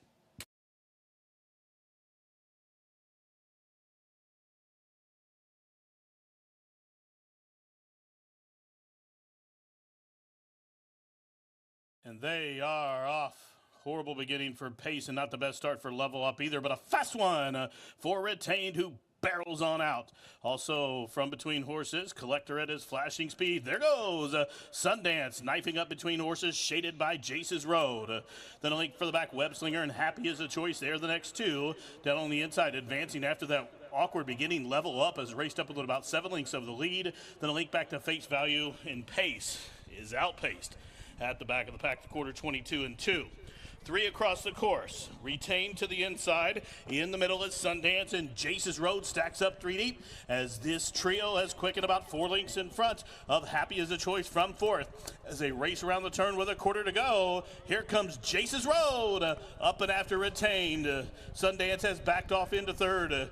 Happy as a Choice is gaining ground to the outside, top of the home stretch, and Jace's Road sweeping up and after, pace setting Retained inside the final furlong, and Jace's Road is running a huge race on debut. With a 16th left to go, Jace's Road is gone. Jace's Road, what a performance here, debuting in one under wraps. He was never let run, and he won by half a dozen. Retained was second, then it was Happy as a Choice in 109 and 4.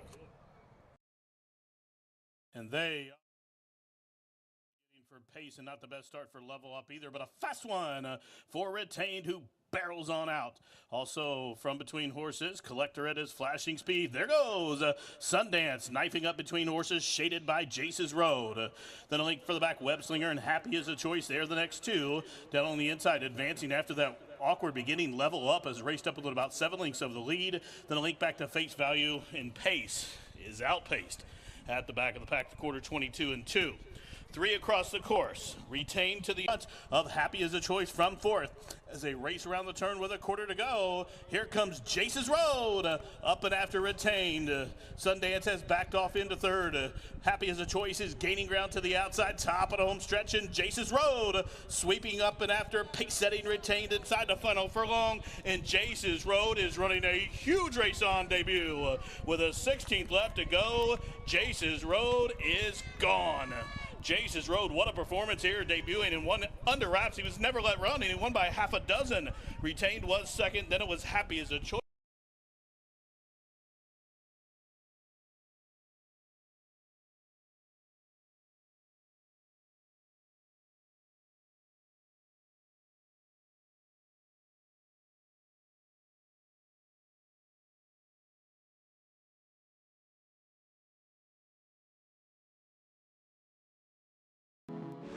Race to Twin Spires, where you can take advantage of our $200 new player offer right now. Register with code GET200 to start earning your bonus of up to $200 with Twin Spires, where you can watch and bet on the best racing from across the globe. Plus, you can check out our expert picks and weekly promotions. Fast and secure online betting with Twin Spires. Download the app and bet now. I first met Cowboy Jones in the late 90s when I came to Ellis Park. He was always approachable, very professional, and great one to seek advice for. I give him credit to helping me being a leading rider many years at Ellis Park. He was always loved and will always be remembered, and we always will have a place in our heart for Cowboy Jones.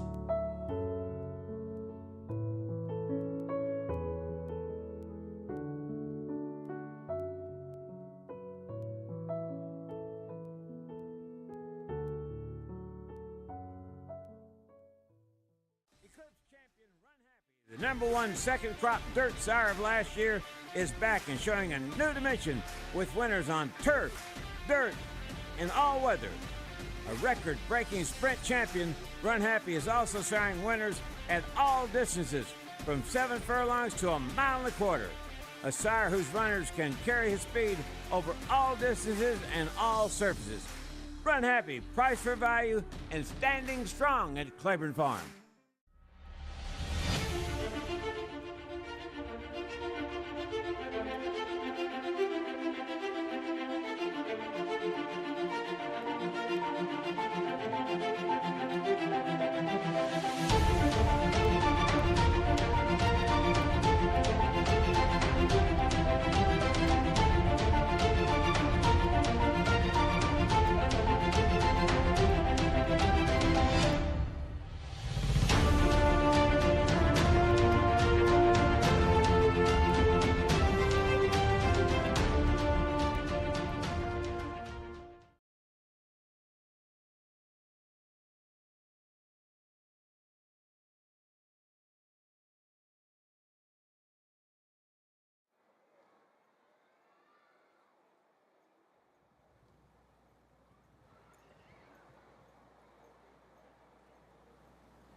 Race number 4 coming up for you here at Ellis Park. Did want to mention that the $3 Turf Pick 3, you can see that graphic on the screen right now, has been canceled, which you've mentioned a few times today, but also refunded there for that wager. Hopefully we'll have that back for you soon here at Ellis Park, as we do love our turf racing and have had plenty of very competitive races at that. Speaking of those competitive turf races, we've got one coming up for you in race number 4, an allowance event for non-winners of 2 lifetime. This one, I thought a really good group of horses assembled. I went with the 396 for my top pick, but there are plenty of horses that I could tell you about in here. The first one for me is Stepper, and I got the chance to talk to Tommy Drury about this filly. She's a daughter of Warfront. Last time they brought her up to New York, mostly because they thought highly of her, but also because there wasn't turf racing for her at Churchill Downs, where she's located here in the Kentucky circuit. So it's really about just keeping her on the grass. She's going to get that here today. Certainly she put in an okay performance against some very good horses in New York. She's had some very good performances against horses here in Kentucky, including those like Lady Rockstar, Turner Loose she was in against, who will be in the stakes races that we have coming up tomorrow. But Tommy likes her, and I like her a lot as well. I think she's a filly that if she's more forwardly placed, she's probably going to be a little bit better. That's where she's done her best running, but she looks fantastic out here in the paddock, and I love what I see from the form to follow that up. So 5-1 in the morning line. We'll see if I get to keep that price. Right now, I think I do. So that's my top pick here for race number 4. I did follow it up with the 9 horse at 8-1 for Paulo Lobo. Last time I wanted to mention that this is a filly that she's got a lot of energy to her. You can even see when she walks, she's kind of definitely a filly that walks with a lot of intention. She is very careful about where she places her feet, but she's got a lot of power to her as well. Last time she was extremely antsy in the paddock. She did actually rear when they were trying to saddle her. I thought she looked gorgeous then. She's dappled. She looks good here again today, but more importantly, her disposition is better today. She's definitely calmed down. She did not give them as much trouble saddling. And oftentimes that can really hurt a horse's chances when they're in the race later on. And last time out, she finished second. She just lost by half a length, so she still put in a big performance despite all that pre-race drama. But today I'm really happy to see the fact that she's calmed down a little bit. And she's been a perfect lady here in the paddock. Definitely like this one for Paulo Lobo. She's been great on the grass here last time. She's got that experience, and especially at the route as well. The distance, I think, is just perfect for her. So I'm going to go with the 9 horse for my second choice. Now the 6, that is Aerobatic. This one for Chad Brown, who comes off a little bit of a layoff. Chaminade aboard here for the ride. Typically, this has been a horse that's sat off the pace, and she's done very well that way. She won on debut at Gulfstream Park by a length, going 6 furlongs.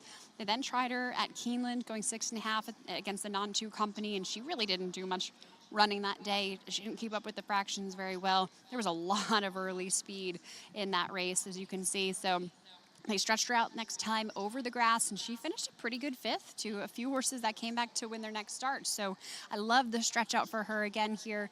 I thought she certainly looked good in the paddock, as well as many of Chad Brown's horses do. He actually has 2 in here. By the way, he also has the 5 horse, who the mother of that one is a half to Shagoff, who was a Grade 3 winner, who was also trained by the Chad Brown barn, I think was on the Derby Trail for a while.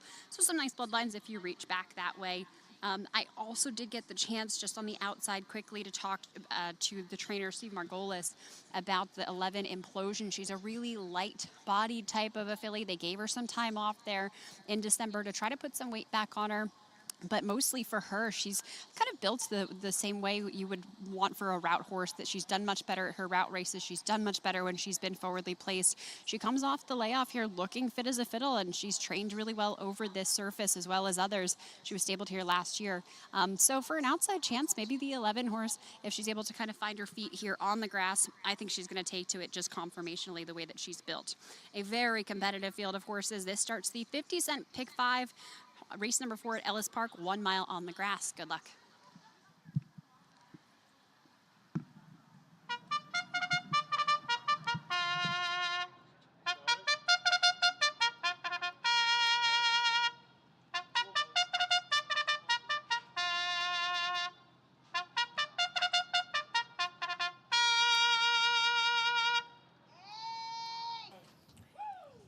Brett Burkhead bringing them out on the track for the 4th race at Ellis Park. This race is on the turf. The turf course listed as good to go a mile.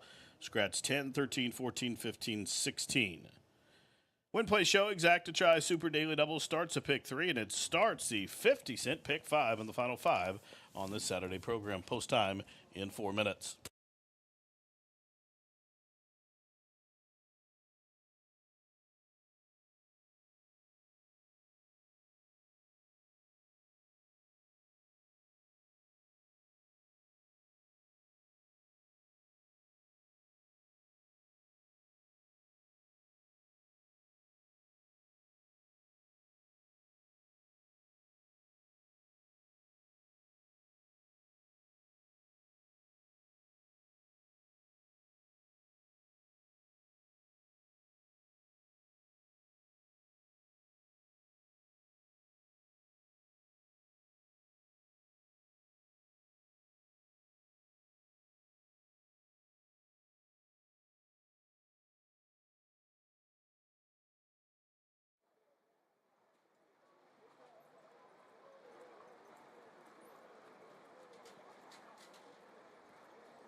The horses have reached the starting gate. It's post time. Street Tapper going in.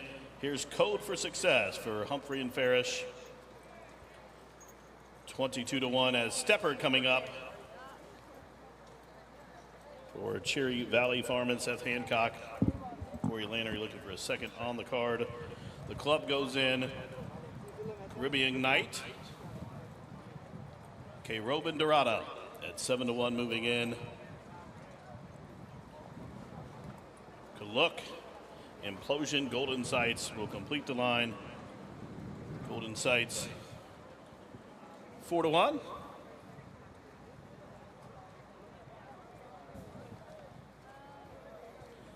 Golden Sights up to the outside. Field of 11 to go a mile on a good turf to start to pick 5. They are at post. And they are off. Aerobatic was just a step slow, but K. Robin Dorado flashing speed. Leah Ezra up the inside now, forwardly placed as they go over the turn. K. Robin Dorado shows away by a length. Down on the inside of Leah Ezra is second now, advancing to the outside. Golden Sights third. Deep in the course, the club races along in the 4th position. Then Street Tapper settles along about 5 or 6 off the pace, 2 in front of Stepper, who is about 7 off the lead. Then it comes Caribbean Night Code for Success as they turn up the backside. A link for the back to Aerobatic and Kaluk trails. The quarter 24-1. Up the backside they go, 12 links from top to bottom, and it is K. Robin Dorada and Golden Sights matching strides as they approach the 4.5 furlong marker. A link for the back down on the inside of Leah Ezra is next. Implosion up on the extreme outside. Now up into 5th comes Street Tapper. Still 2 links back to the club. Stepper is being asked to quicken as they head in the turn. 3.5 furlongs from home. K. Robin Dorada, half mile, 48 seconds flat, shows away a half a side to Golden Sights, who's set to strike from second. Leah Ezra to the inside of Implosion there, 3rd and 4th. Street Tapper is full of run. She'll need a clean place to go here with a quarter mile to go as the tempo starts to quicken to the top of the home stretch. K. Robin Dorada shows the way, but Golden Sights is pressing on past to the outside. Top of the home stretch as they lean into the lane, and Golden Sights sweeping up after the lead with a furlong to go. Still fighting on K. Robin Dorada now. Loose and charging Aerobatic and Street Tapper. They're inside the final 16th. Golden Sights up the inside. Here comes Aerobatic. Aerobatic up the fence to win it. Aerobatic runs by them all, last to first to win in 1:35.4.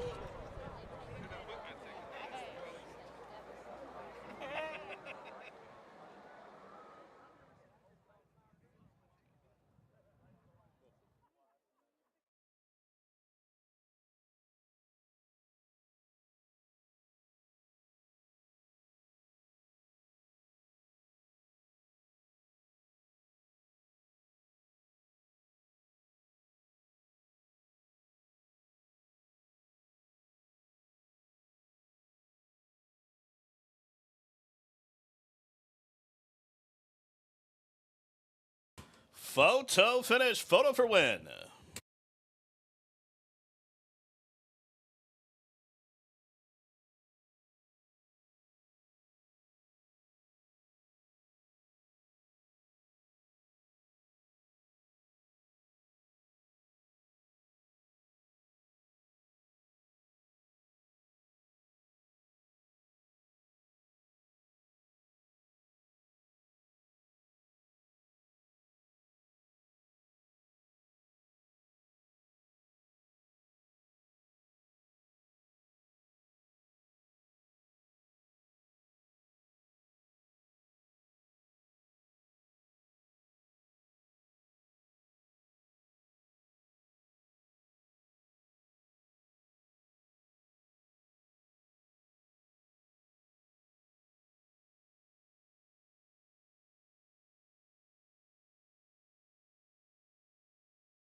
Photo sign comes down. Number 6, Aerobatic from last to first, up in time to win. Second, number 12, Golden Sights. Third, the 1, Street Tapper. And 4th was number 9, K. Robin Dorada. 6-12-1-9. 6-12-1-9.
Into the winner's circle, number 6, Aerobatic, and yes, she was overcoming that awkward beginning. Runs by them all up the inside to win a 3-year-old bay daughter by Arrogate. Out of the Medagladoro mare named Mexican Gold, the winner carried the silks of Juddmont, trained by Chad Brown and Vincent Chamano, the winning jockey. Aerobatic breaks the non-2 condition here in 135 and 4. Aerobatic 744, 444, and 432 to show.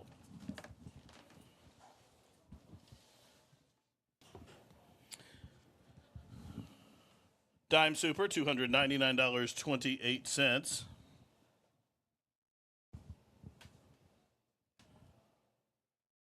Exacta 21.14, 50-cent try, 154.28. The double 708. Pick 3, $67.19.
In the winner's circle right now, a presentation going on for the Barn of the Week. From Rockhouse Pizza here to make the presentation to the winning Barn of the Week. The winning Barn was Billy Stinson. Josh Harris in the winner's circle, accepting on behalf of the Stinson Barn is Miss Allie here accepting the Barn of the Week award from Rockhouse Pizza. Josh Harris. The Barn of the Week is Billy Stinson, our Rockhouse Barn of the Week.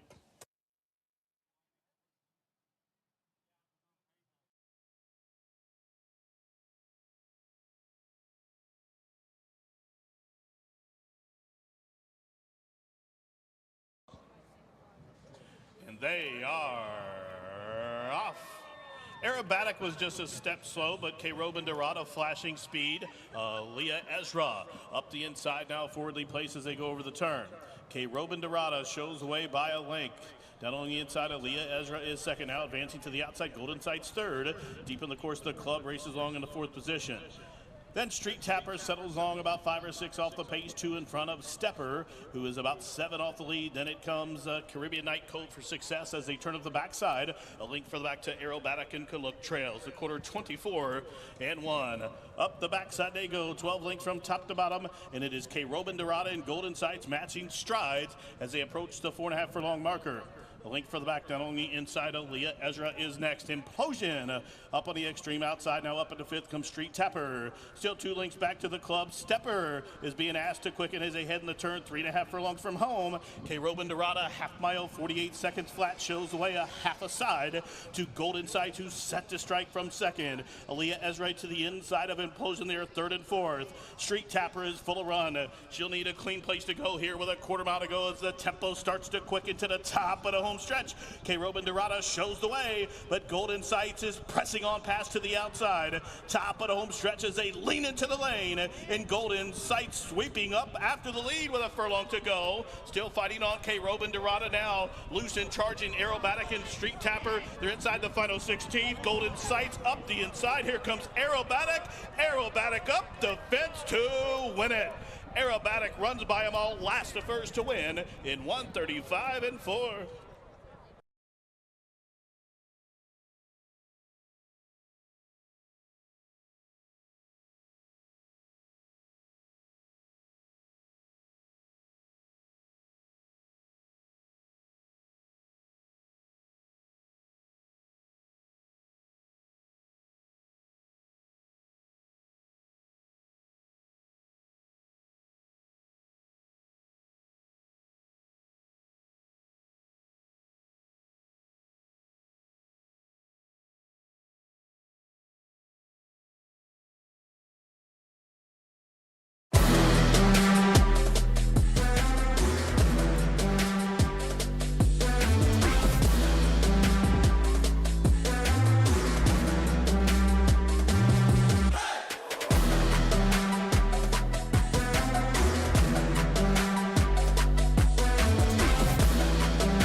champion Run Happy, the #1 second crop dirt sire of last year, is back and showing a new dimension with winners on turf, dirt, and all weather. A record-breaking sprint champion, Run Happy is also showing winners at all distances, from 7 furlongs to 1.25 miles. A sire whose runners can carry his speed over all distances and all surfaces. Run Happy, price for value, and standing strong at Claiborne Farm.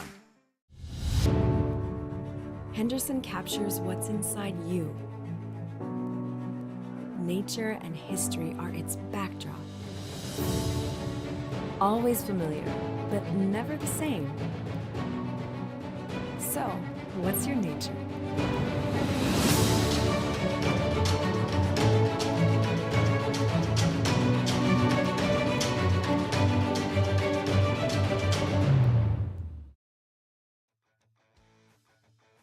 También que ha estado trabajando con el caballo Hot Rod Charlie.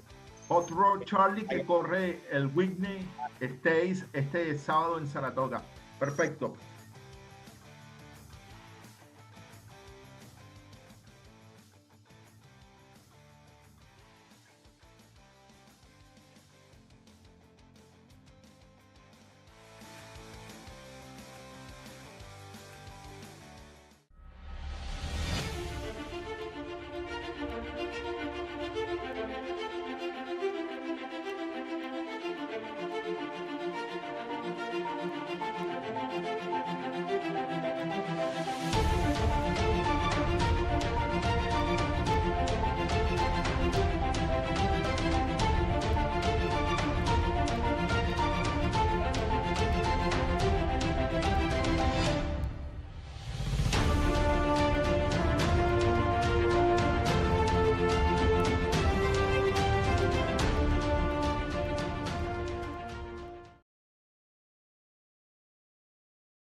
Race number 5 coming up for you here at Ellis Park as we have the start of the 50-cent late pick 4. A few more moments to get involved with that here as the horses get their final preparations.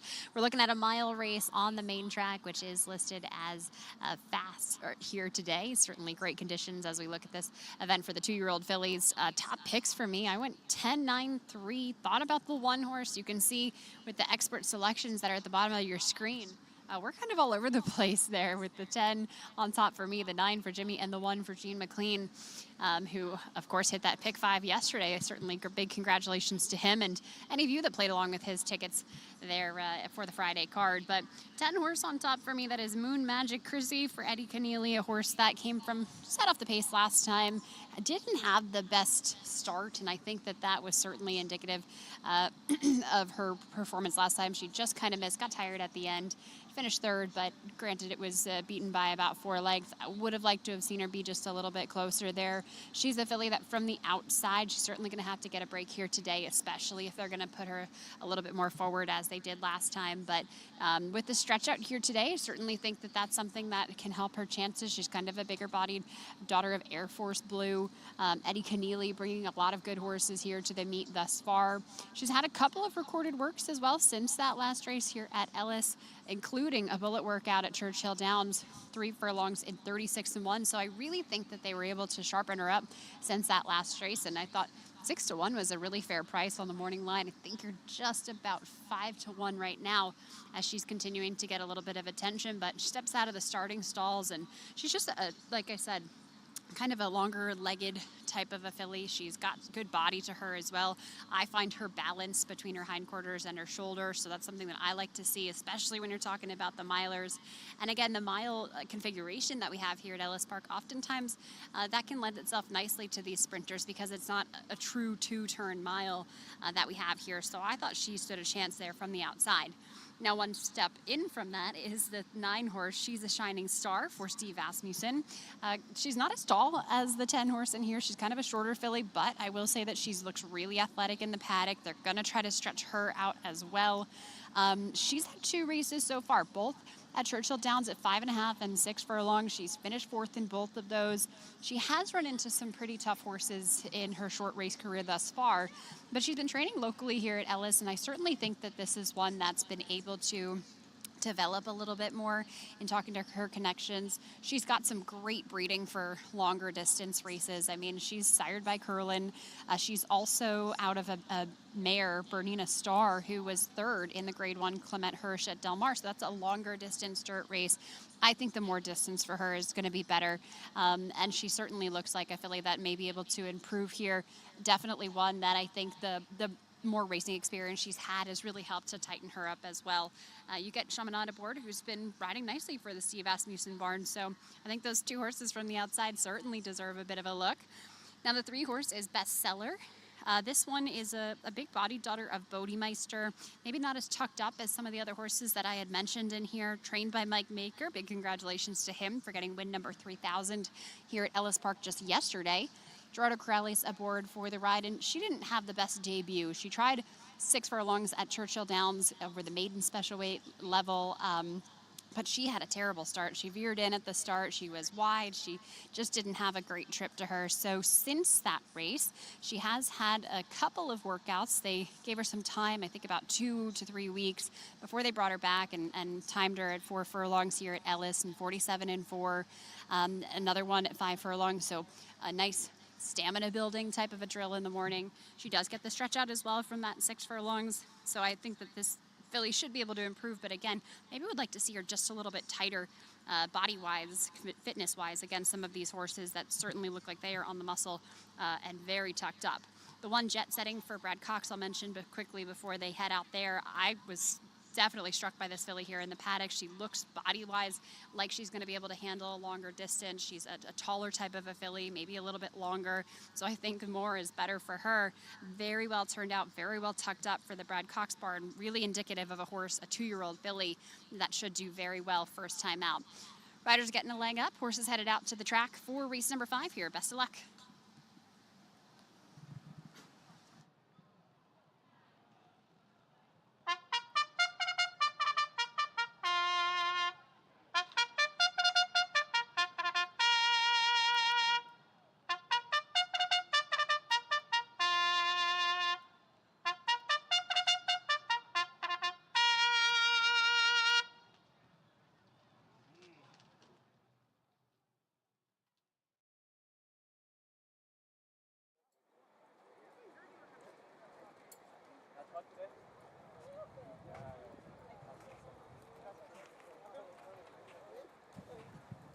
The horses on the track for the 5th race, race 5 from Ellis Park, sponsored by Run Happy.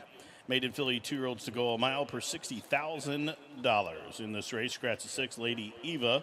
Field of 9 left to go. A mile on the main, out of the chute. Fast surface here. Win, play, show, exacta try. Super Daily Double, pick 3. And it starts the 50-cent pick 4 on the final 4 races on the card. A good quality pick 4 starts out with a maiden special. Leg 2, an optional claimant allowance. Leg 3, the Cowboy Jones overnight stakes, and closes out with a other than first level turf allowance race to close it out. Good quality pick 4 and 4. Good luck.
Two minutes for the 5th race at Ellis Park, sponsored by Run Happy. Race number 5 starts at 50-cent late pick 4.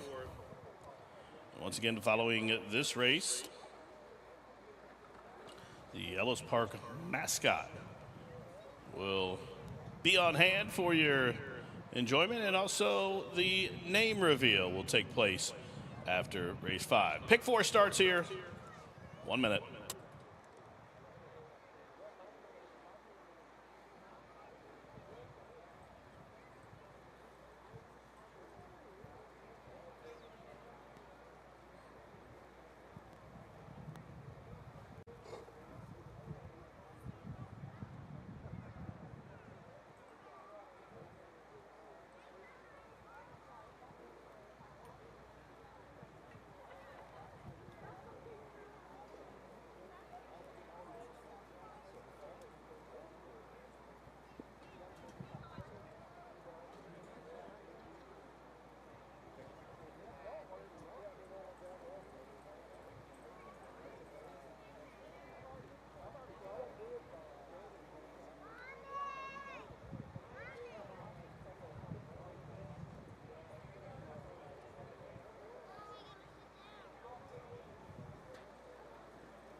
And the horses have reached the starting gate to begin loading here for the 5th race, sponsored by Run Happy.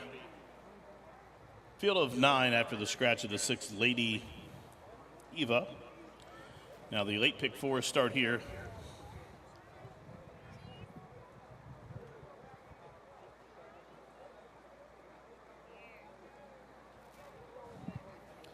Jet Setting coming in for Gary and Mary West.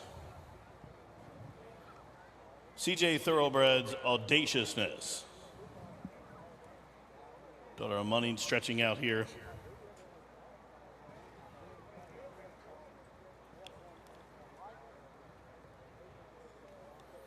Big Sis Nick. Into line Bestseller. Peter Blum Silks from the Maker Barn. Lucas's Miss Addie Lynn goes in. Here she's a shining star. Up and in, Unified Decision. Ian Wilkes looking for a second on the Saturday scoreboard. Moon Magic Chrissy to the outside. They are at the post.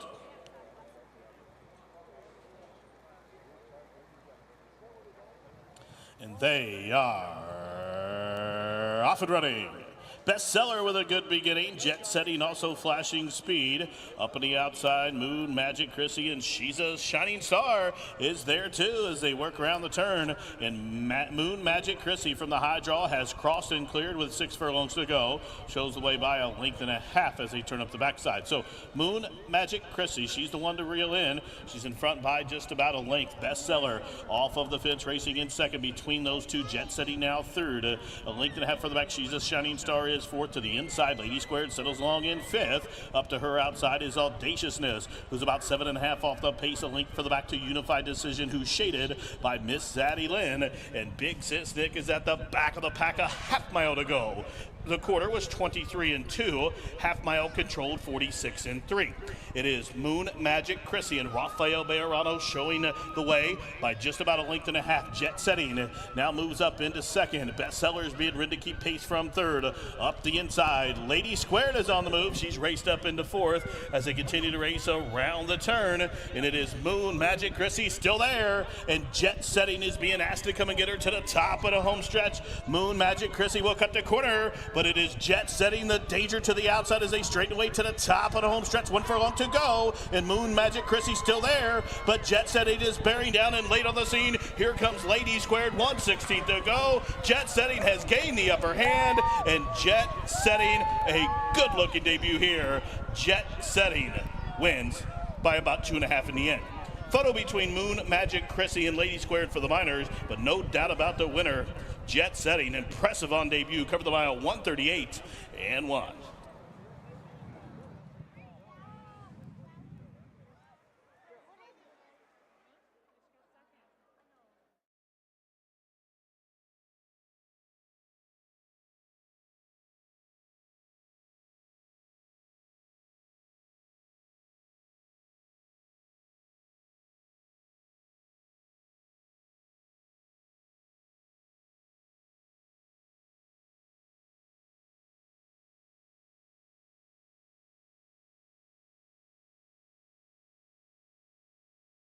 Photo for the Miners as the judges posting number 1. Jet Setting as the race winner.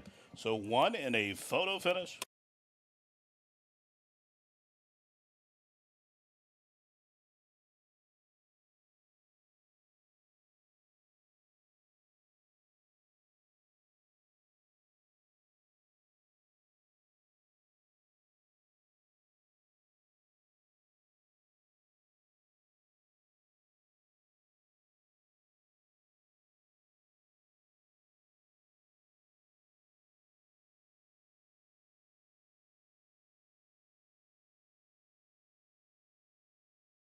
Result of the photo for second showed number 10, Moon Magic Chrissy, did hold second over late charging number 2, Lady Squared, and finishing fourth, number 5, Audaciousness. 1:10.25.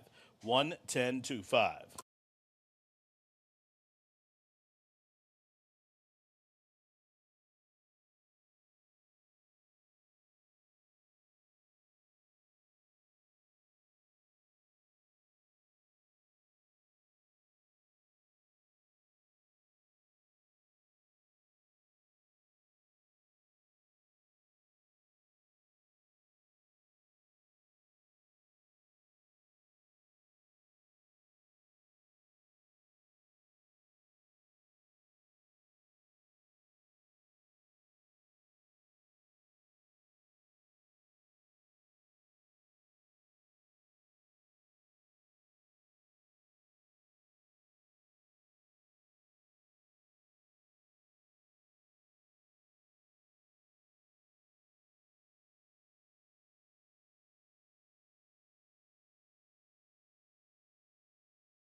Race 5 official 110.25. 110.25 official. 698, 368, 296 on the winner. And moving into the Jeff Hall winner circle. Number 1, Jet Setting. Flew home to victory here, a 2-year-old bay daughter by Union Rags out of the Forbidden Apple mare named Worst Case Scenario. The winner owned by Gary and Mary West, trained by Brad Cox for his second on the afternoon, and Joe Talabo with another Ellis Park win. Jet Setting, a powerful P-patch performance on debut, covered the mile 138.28 seconds. Jet Setting at 2-1, home a winner. Exacta 15.72, the try 39.94, the double 28.71, pick 3 $30.65, dime super $21.88. And then there were three races left on this Saturday program. It starts the final pick 3 up next. That's race number 6. We're going to head back to the turf course. The turf course listed as good. We'll go a mile and 16th with this optional claimant allowance. And in that race, just simply take out the main track only, number 10, Blue Kentucky. A gate of 9 in 21 minutes to start the final pick 3.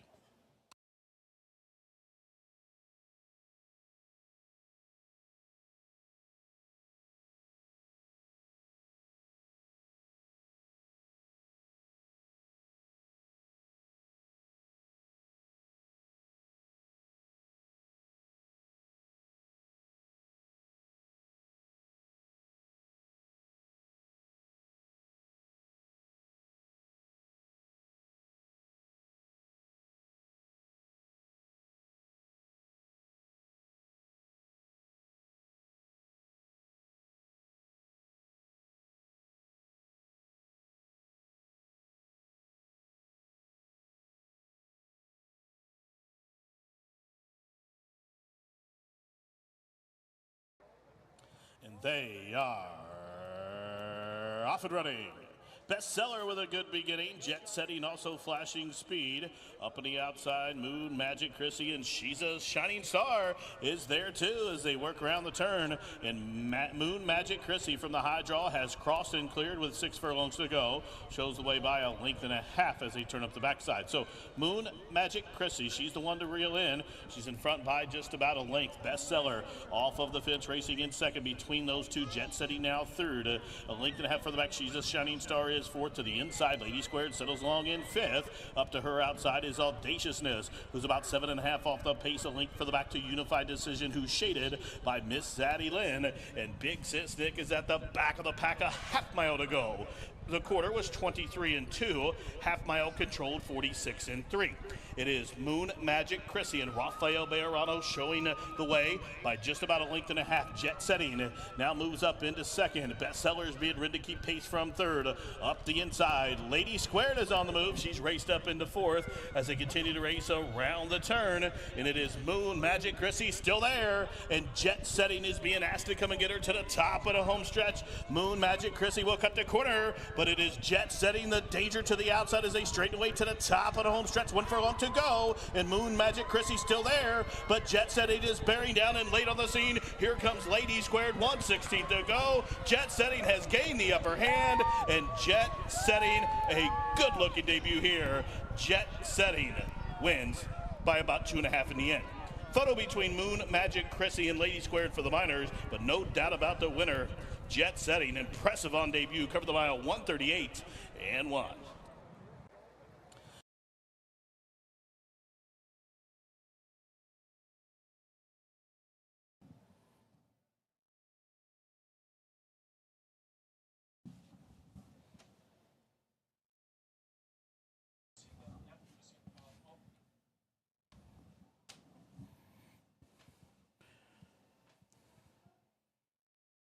Ladies and gentlemen, out on the apron now, the Ellis Park mascot with the name reveal.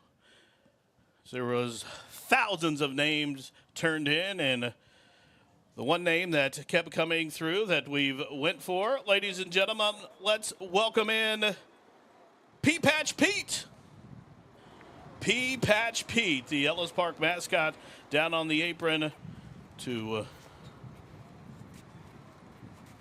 spread love and cheer and joy to women and children of all ages, boys and girls, race fans alike.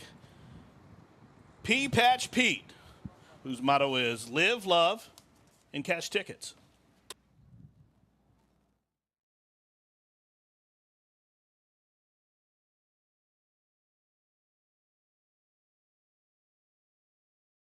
Pea Patch Pete down there in behind the winner's circle for some photo ops with the youngins. Pea Patch Pete in the house.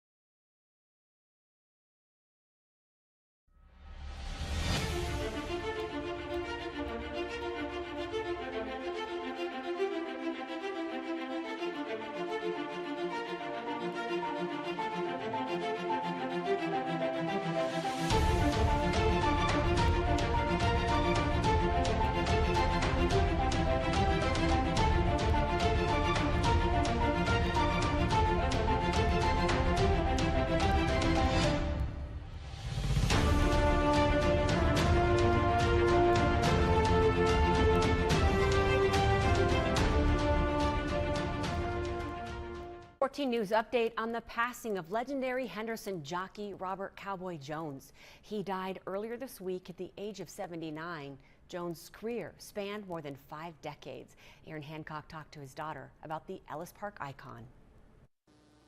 Cowboy Jones lived for horse racing. The Henderson native's life revolved around the sport. There's probably not words enough to describe how much that man meant to Ellis Park. I mean, he was an icon there. I know he was their leading jockey for a long time. And probably will always be. He started out riding the bush tracks over in Illinois, the county fairs and stuff, made his way to Kentucky. The popular Ellis Park jockey began his racing career way back in 1959, and he flourished in the saddles for over 50 years. Cowboy Jones, the best way to describe him was a blue blood Kentuckian in southern Illinois. Cowboy had a very, very big heart. He loved kids. My whole house is full of his pictures, so I'm a very proud daughter. Jones rode his first winner in his inaugural year and went on to win races in 6 different decades. He excelled in the 60s, 70s, and 80s when he was perennially one of the leading riders at the old Pea Patch. If you walk inside the jock room, look over to the right, there's a sign there that says home of R.A. Cowboy Jones. And I'll promise you that sign will hang there from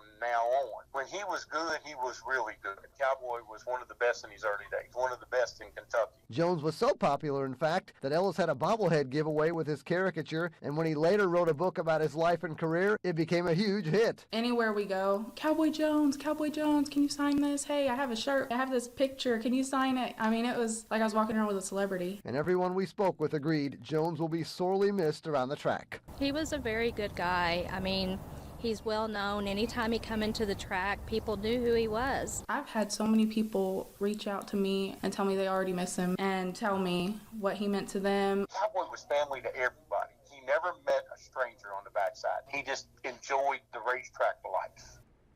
And Jones's daughter tells us that funeral arrangements are still pending, but she thinks there will be some kind of service in a few weeks. Ellis Park is also wanting to honor Cowboy Jones sometime during their upcoming summer meet. Turn your love of racing into savings with equine discounts through the NTRA. Purchase through equine discounts and receive great savings on well-known brands like John Deere, Sherwin-Williams, Big Ass Fans, Farmers Insurance, and Office Depot. Join thousands of other equine members and support companies that give back to the sport we all love. Call 866-678-4289 or visit equinediscounts.com to start saving today. Eclipse champion Run Happy, the #1 second crop dirt sire of last year, is back and showing a new dimension with winners on turf, dirt, and all weather. A record-breaking sprint champion, Run Happy is also showing winners at all distances from 7 furlongs to 1.25 miles. A sire whose runners can carry his speed over all distances and all surfaces. Run Happy, price for value, and standing strong at Claiborne Farm.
Next up here at Ellis Park, we got race number 6 as we head back to the turf course, a route race for you here. Mile and a 16th the distance. This one for allowance optional claiming. And top picks for me, I ended up going to the 4, 1, and the 5. And boy, I got to tell you, the 4 horse looks absolutely stunning out here in the paddock. This is one that's had a lot of recent success. In fact, the last 3 races have resulted in a win. Granted, it's been a gutsy performance. This is a horse that's won by a nose, a neck, a head, so it's certainly been some photo finishes there for the son of Declaration of War, but he's a really big-bodied type of a gelding. He's extremely strong. He certainly looks like he fits this mile distance, and in fact, that's been what's worked for him. About a mile and a 16th has been his best efforts in his career, but he's just a runner, and very, very impressed from what I saw. He doesn't look like he's lost an ounce of condition since that last win here at Ellis on July 15th. Certainly looks like a horse that went back to the barn, ate up just fine for trainer Mike Maker, and looks to make another big performance here today. I like the fact that Rayla Gutierrez stays aboard because he got to know this horse last time. It was obviously a perfectly timed ride by him, and sometimes with those horses that win by just a small margin of victory, maybe they need that competition next to them. They can't, draw away by 3 lengths or something. They could be tricky to ride, and the fact that Rayla has been able to kind of figure this one out, I think, is really important to see them team up together once again here today. Now, the one risk manager, this one for Fausto Gutierrez, also looked good here in the paddock. Was hosed down just before they put the saddle on, so if you're looking at this one, he's not sweating necessarily. It's just a horse that they've put a lot of water on before they were getting the tack, but this is one that also finished in that tight photo finish last time out, finished second by a nose to Hawk of War. So they've been right there. They've got very similar running styles. Hawk of War and Risk Manager both need that pace set up in front, at least in some of their best races, but can't argue with the performance of this horse and the fact that he's done well here at Ellis. Looking for another good effort from him here today.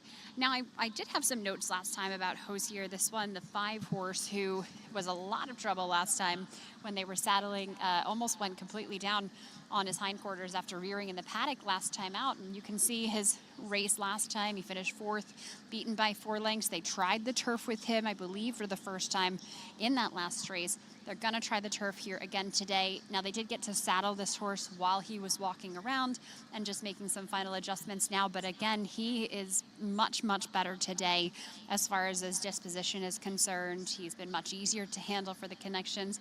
Seems like maybe a high-strung horse nonetheless, but very happy to see that he's caused a lot less trouble here. And then hopefully, that'll help him as well, help him in his race, conserve a little bit more energy. I don't think he didn't like the turf. I think he took to it just fine. It was certainly an improvement from some of his longer dirt races that he had been in. This is a horse that finished a well-beaten second at a 1.5 miles at Churchill Downs, a 1.8 miles last time, or rather 2 races back at Churchill. He finished 6th, beaten by 30 lengths, so something had to change, and that possibly was just a move to the turf course. He has had some success over the Ellis Park dirt track, so he's certainly a horse that I think can do nicely here. They've got those blinkers on, which they've run him in for quite some time now, but I think he's nicely tucked up, and I'm looking for a bigger and better performance for this horse here today. I'm not going to count him out just yet. I think he deserves a second chance here on the grass, so I did include him in those top selections. Plus, breeding-wise, he's a son of Pioneer of the Nile. I think he's got some grass on that side. But also, his dam was a 4-time graded stakes winner at Belmont and Gulfstream Park. So, I mean, there's some really good pedigree there for the 5 horse as well. Now, the 6 is Gray Streak, appropriately named son of Gray Swallow, who also seems to need a bit of a pace setup here. Has had a lot of time between the races in his career. He seems like a horse that runs pretty hard each and every time. We just haven't been able to keep him consistently at the racetrack. And here again, he's coming off of a race. He had a freshening since that last start on June 3rd. But his last win was all the way back last year at Ellis, going 1.1 miles on the grass on July 16th at the non-2 allowance level. So he certainly has to step it up here today, but not a horse that I necessarily used in my top selections when I was handicapping this race. Again, will take my hands off the 4 horse in here, who looks fabulous as they head out to the track. I went 4-1-5 for those top picks. This does start the 50-cent late pick 3 here at Ellis Park. Best of luck.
On the track for the 6th race, optional claimant allowance to go a mile and 16th on a turf course listed as good.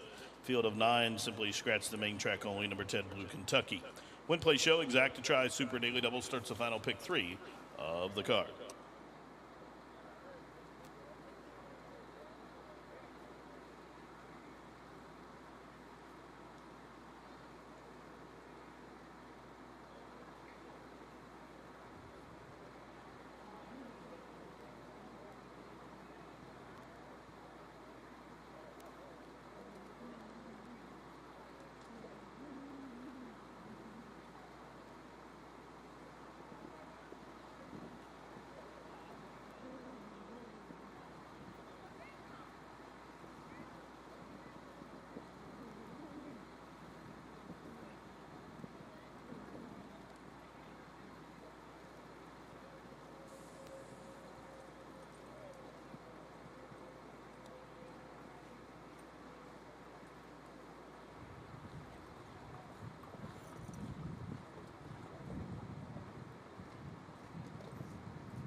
The horse is about to cross over to the turf course here for race number 6 to start the final pick 3 of this Saturday card. Turf course listed as good, a field of 9 in this optional claimant allowance. Risk Manager, the first to go over. 3-1, co-favorite is Risk Manager.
Entering the Jeff Hall winner's circle, number 1, Risk Manager.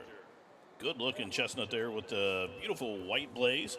A 4-year-old son of Looking at Lucky out of the Kitten's Joy mare named Katura. The winner's owned by St. George Stable LLC, trained by Fausto Gutierrez. We're into victory by Giovanni Franco. Risk Manager. Home a winner in 142.25 seconds to pick up the 5th lifetime victory. Risk Manager at 2-1 unofficially 1574.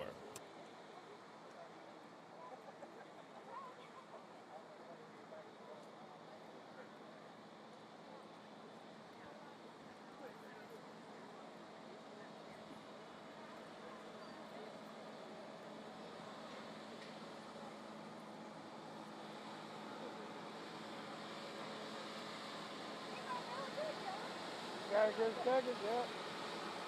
Stay with him.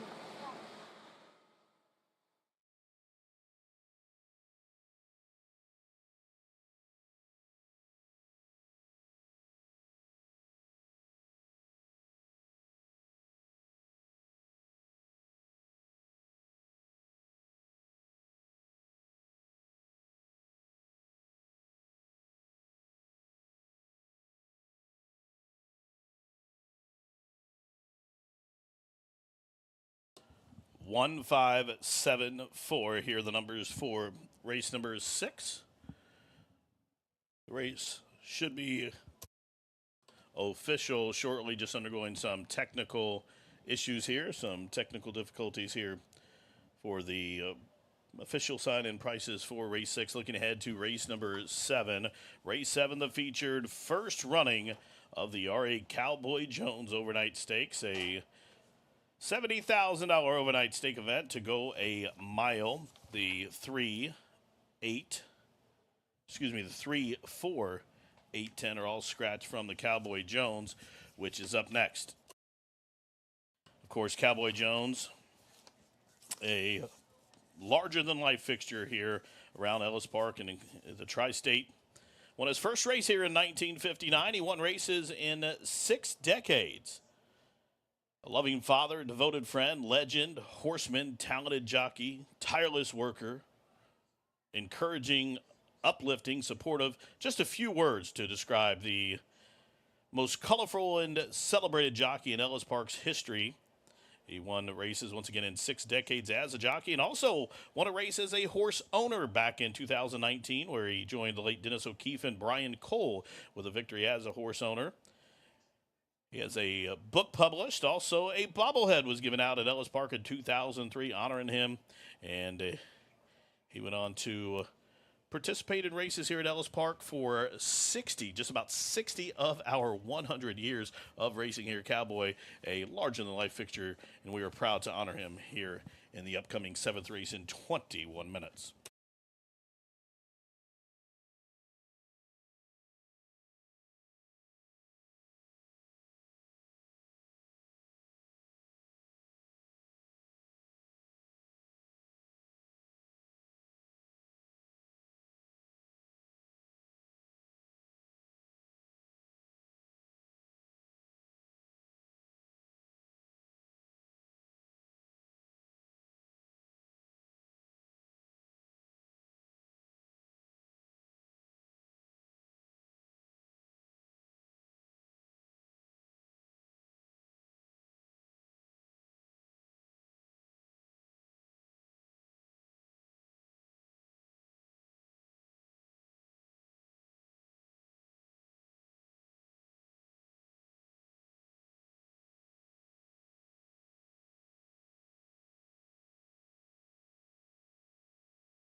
to Twin Spires and register with code GET200 to start earning your new player bonus of up to $200. Watch and bet on some of the world's best racing and check out our expert picks and weekly promotions.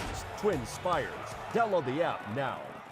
Eclipse champion Run Happy, the #1 second crop dirt sire of last year, is back and showing a new dimension with winners on turf, dirt, and all weather. A record-breaking sprint champion, Run Happy is also siring winners at all distances, from 7 furlongs to 1.25 miles. A sire whose runners can carry his speed over all distances and all surfaces. Run Happy, price for value, and standing strong at Claiborne Farm.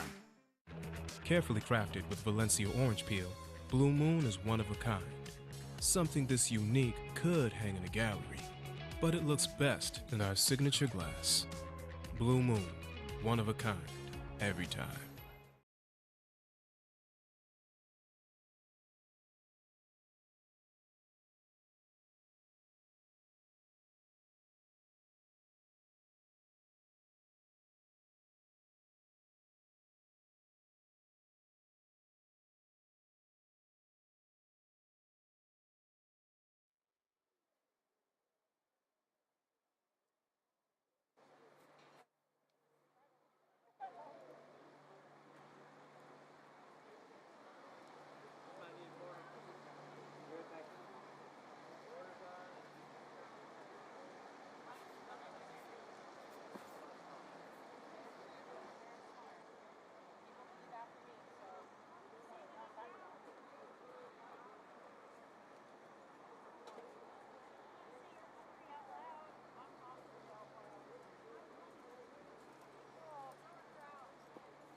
Oh, hold on. Okay. You're good. You're good.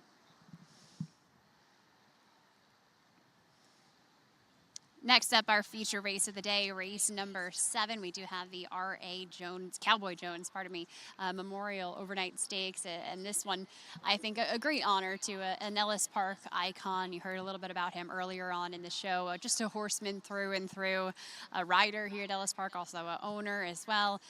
So we certainly miss him and are glad to be able to honor him with a race in his name here today. The field assembled is a good one, a mile distance here on the main track. I went with the 5 on top, 6 and 2 for my top 3 selections, but honestly, you could go any which way in here. I just thought that the 5 Westwell Power for Brad Cox looked like a horse that had been in much tougher spots before. He's performed really nicely in some allowance levels. He's got to regain the form that he had back in late 2020, kind of early to mid 2021. They gave him some time off since 2021 in September, so I think he's coming back a much fresher horse. He's been in against some very, very difficult contenders, including New York Traffic, Code of Honor, Mind Control, horses that you see in some very big spots. So I think this field is much easier for him, much better suited for him to make a return and maybe a bit of a confidence booster for this horse. Rayla Gutierrez gets them out here today, and not too worried about the Brad Cox barn bringing horses back off an extended layoff. He does that to win at 27%. And physically, this horse seems to be in good form as well. He's been a perfect gentleman as they've been saddling him, and he certainly looks like a horse, both with the times of the workouts, including a nice 5 furlong drill in a minute and change coming into this spot, and just the amount of timed workouts he's had after that layoff. He seems fit and ready to go. So put the 5 on top there, but I will also say that Brad Cox has the 6 horse, and that is Night Ops. This one going to run as a gelding for the first time. He is a 6-year-old who hasn't raced since January of this year. He finished kind of an off 4th, beaten by 9 lengths that day. So he's been a horse that has been favored in a lot of spots. He was 80 cents on the dollar, just really disappointing in that last out. Now they gave him some time getting back to the races here. Certainly that first time gelding angle should help him to improve his form. He has a ton of back class, including multiple graded stakes place at races like Monmouth, in the Monmouth Cup, the Ben Ali at Keeneland as well. And he's performed in a variety of different types of tracks. He's been kind of a wet track specialist in some of his spots, but also had plenty of great efforts on a nice fast dirt track, which is what he's getting today. Same statistics apply, of course, for Brad Cox bringing horses back off an extended vacation from the track. I think both horses look good here in the paddock. They both seem to be conditioned nicely to make this start after so much time away from the races. Now, a horse that has had maybe a little bit more recency is the 2, and that's Title Ready for Dallas Stewart. Corey Lannery will get them out. He has not ridden this horse since he was on him in the Clark back in November of 2020, and he's ridden this horse in some very big races, including the 2020 Breeders' Cup Classic. He rode him to a 3rd place finish in the Fayette at Keeneland back then as well.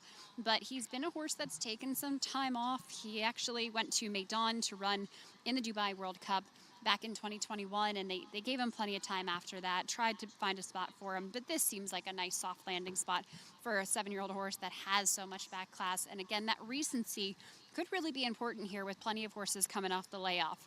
Now, I will say that the 9 horse made a nice appearance, and that's Mailman Money for Brett Calhoun, who kind of kicked the stall a little bit when they were getting the saddle on him, but he's a horse who's going to run second, start off the layoff. He certainly seems to be well in the muscle, and I would say that he's definitely one of the horses in here that physically made the best appearance to me. He looks like a miler. He's done that before. He's been really competitive, and he's been very tactical in his races as well, which could really come through here today in a race where it looks like not any one of these horses really wants to take the lead. So we'll see how that pace develops. Race number 7 at Ellis Park up next. This is the RA Cowboy Jones Overnight. Good luck.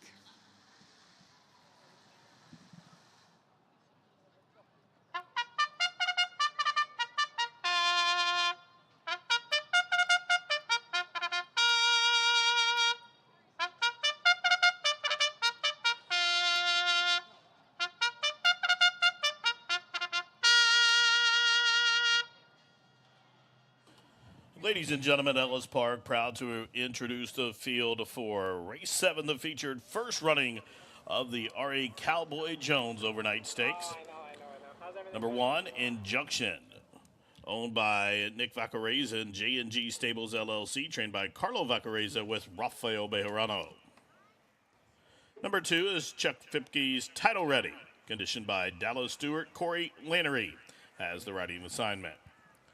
Scratch numbers 3 and 4. The 5 is Gary and Mary West Willpower, trained by Brad Cox with Raylu Gutierrez in the saddle. Number 6, Night Ops, also conditioned by Brad Cox. This one is owned by Steve Landers Racing and Joe Talamo with the reins. Number 7, Last Samurai, will carry the silks of Willis Horton Racing LLC, trained by the Hall of Famer D. Wayne Lucas and a 7-time champion jockey here at Ellis, John Court, is up top.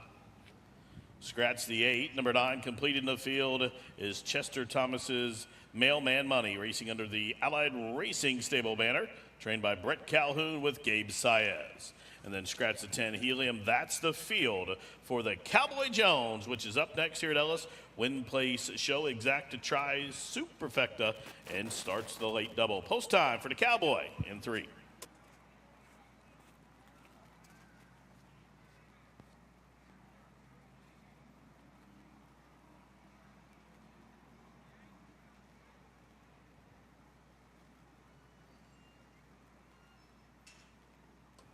Again, this race named in honor of Robert A. Cowboy Jones, a larger-than-life fixture around Ellis Park. Again, a multiple champion jockey here at Ellis, also champion jockey at Miles Park and several other tracks throughout the country. Had an illustrious career as a jockey and a popular fixture here in the grandstand. Ellis Park took heed of that and issued a bobblehead in his honor back in 2003, and Cowboy was here every summer. Once, even when he quit riding, was here, and still a popular draw to the racetrack and a tireless worker here at the track. And Cowboy had a great career as a jockey despite having nearly 90 broken bones in his career. Showed some tenacity and fortitude in his career. A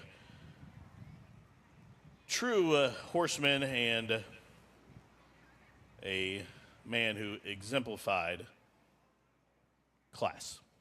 Cowboy Jones, in his memory here, we will present the R.A. Cowboy Jones Overnight Stakes.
Approaching the gate for the Cowboy Jones, less than a minute. If you want to wager on the Cowboy Jones, you better hurry.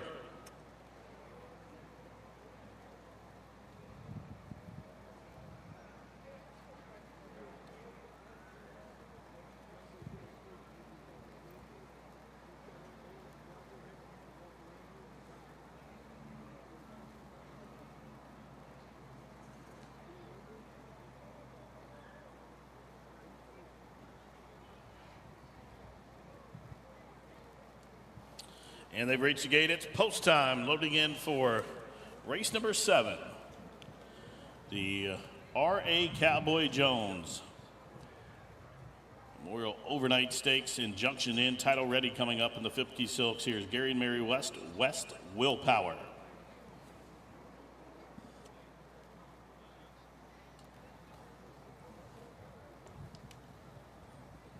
Night Ops for Steve Landers in. Last Samurai for Willis Horton and John Court. Here's Ally Racing Stables Mailman Money to the outside. They're at the post. And they are racing in the Cowboy Jones Stakes.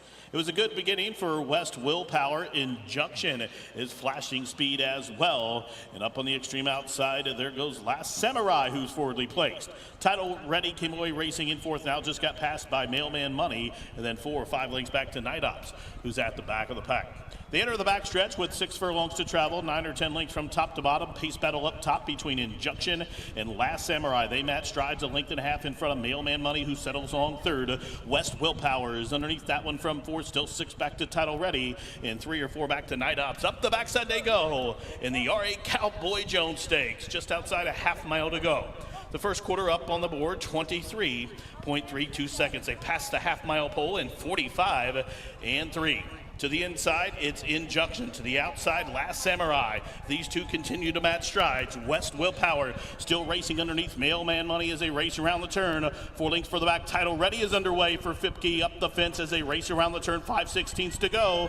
Last Samurai poking the nostril in front. Injunction still right there. And here comes the West charge. West Willpower, who ranges up 3 deep as they race towards the top of the home stretch. And Last Samurai trying to put away Injunction, who's fighting tenaciously to the inside. Down the center, West Willpower continues to grind away, and West Willpower to the outside, but Injunction won't go away, nor will Last Samurai.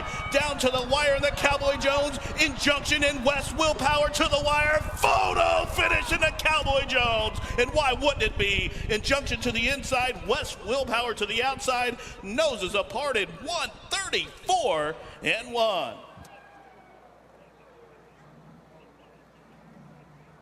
And that running time is a new track record by 8/100ths of a second, 1:34.33 seconds. A new track record. Was it a photo finish? Which way did it go?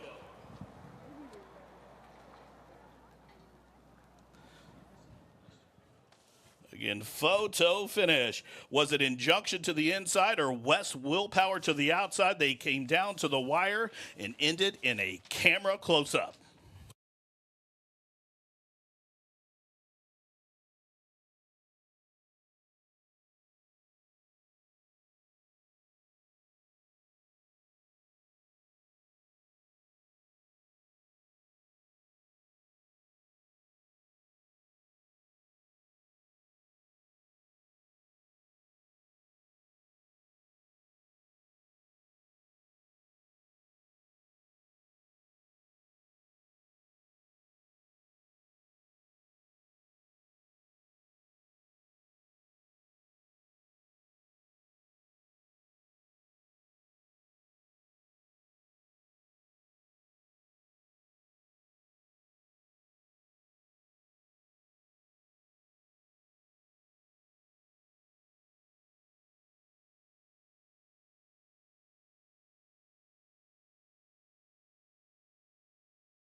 winner of the R.A. Cowboy Jones Overnight Stakes here in Junction gets it done. Rafael Bejarano aboard for the ride. I've got Nick Racareza here with me, assistant trainer. Rafa, we'll get to you first. I mean, that was quite a ride, a game performance by your horse in the stretch to just hold on there. Take me through it. Yeah, I mean, I'm really happy for the trainer and the team, you know, for doing a wonderful job with this horse. This horse, he always have a good heart, special, close to the lead, you know. I wasn't having other choice, you know, to send him to the lead, use a little bit my horse. I was expected to have a little pressure in the beginning, but my horse, he ran the whole way and he ran his heart into the end. He deserved to win today. Big performance from you. Congratulations, and your horse. Thank you very much. I appreciate it. And Nick, of course, this has been a meet that you've been looking forward to for a while. I spoke to you on media day before we even started this meet. You haven't had any winners so far. You get your first one in the Cowboy Jones Stakes. How does it feel? Well, it's good to get off the duck here at Ellis. I know this gentleman, R.A. Jones, meant a lot to a lot of people and to Ellis Park. So in honor of him, you know, we take the victory home. But it's a team effort from the hot walkers to the grooms to the exercise riders to the assistant, Ronaldo. That's my master right there, so I owe a lot of credit to all of them. So it's a team effort. And of course, for this horse, he's part of the family as well. What do you think of the performance? Yeah, I mean, I remember when we got him when he was 2, he was a little like, ugh. We worked hard on him, and we got him here. He's got such a big heart.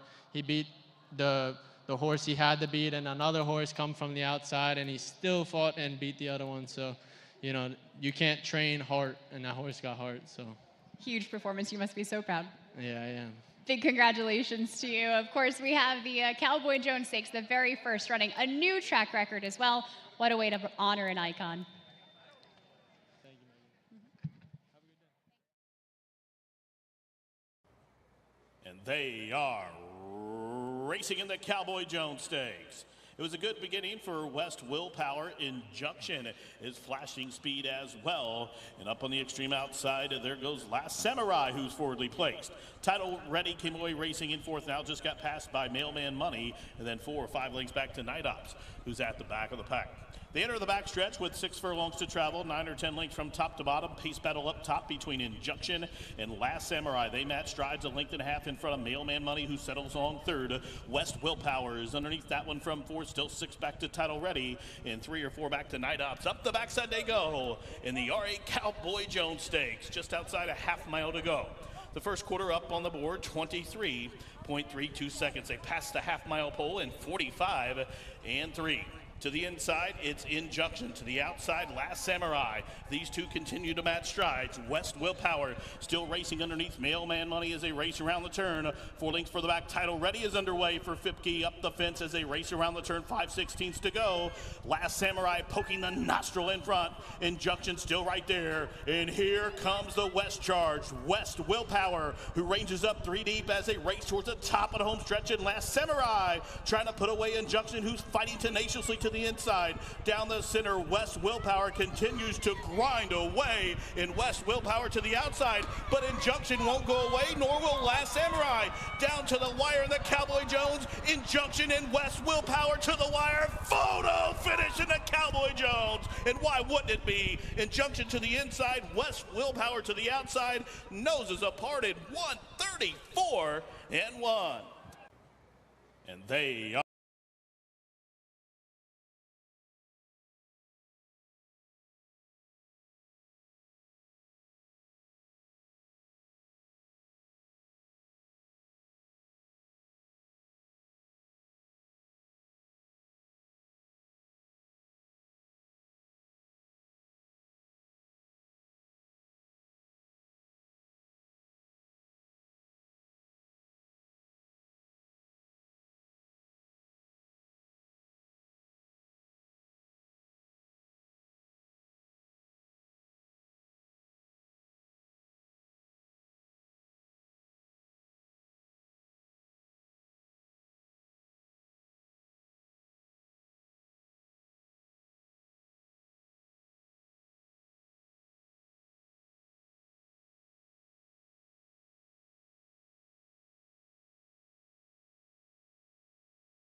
Eclipse champion Run Happy, the #1 second crop dirt sire of last year, is back and showing a new dimension with winners on turf, dirt, and all weather. A record-breaking sprint champion, Run Happy is also siring winners at all distances, from 7 furlongs to 1.25 miles. A sire whose runners can carry his speed over all distances and all surfaces. Run Happy, price for value, and standing strong at Claiborne Farm. There's no doubt that Kentucky breds are #1. We never could compete with New York and Florida and all those tracks. We needed a boost, and HHR has given us that boost. The purses that the Kentucky breds are now running for matches how dominant they are. We really have an opportunity to create new jobs and new tax revenue for the state on a year-round basis. This is just the beginning. I don't think anybody has any idea how good it's going to get. Hey everyone, I'm Pat Day, retired Hall of Fame jockey and winner of 9 Triple Crown races throughout my career. Of the thousands of horses that I rode, 1989 Belmont winner Easy Goer will always stand out as my all-time favorite. So when I traded in my saddle for a golf cart, the choice was simple. A brand new Easy Go from my friends here at ACO Golf Carts. The folks at ACO will set you up with the exact cart you need, whether it be new or used, gas or electric. So when you're looking for a fantastic deal on a cart that runs like a finely tuned thoroughbred, make sure to stop by ACO Golf Carts on Morgan Avenue in Evansville, Indiana.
What a performance by injunction for the Cowboy Stakes, the R.A. Jones Cowboy Stakes, as we just saw a new track record there, and a great way to honor one of our own here at Ellis Park.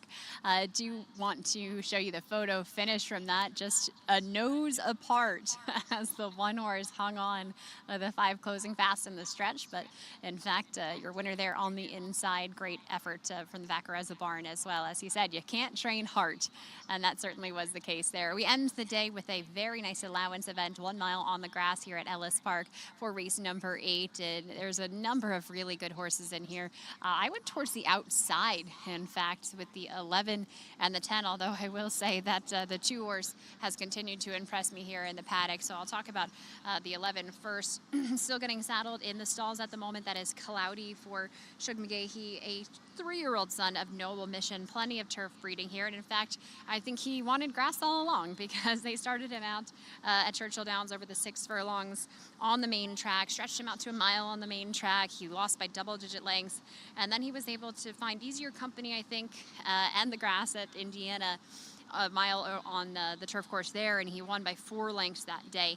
I mean, physically, he seems to be a really kind of medium-sized 3-year-old colt, but he's got a ton of front action when he walks, and oftentimes that can be indicative of the kind of stride that is more efficient over the grass. And I love watching him walk in here. He certainly has a good big reach to him. I think he's really well muscled. He's going to run second start off the layoff here. So at 4-1, it was certainly a good price, some good value there for the Hall of Famer. Chaminade gets the ride here. He was aboard this horse last time. They sat closer to the pace. I wouldn't be surprised to see that again, but obviously breaking from the outside, you're certainly going to have to just sit the trip depending on the break. So we'll see how that goes. But he's been a horse that has broken well before. He's been forwardly placed in some of his races, so wouldn't be surprised if that's the tactic that they take here today.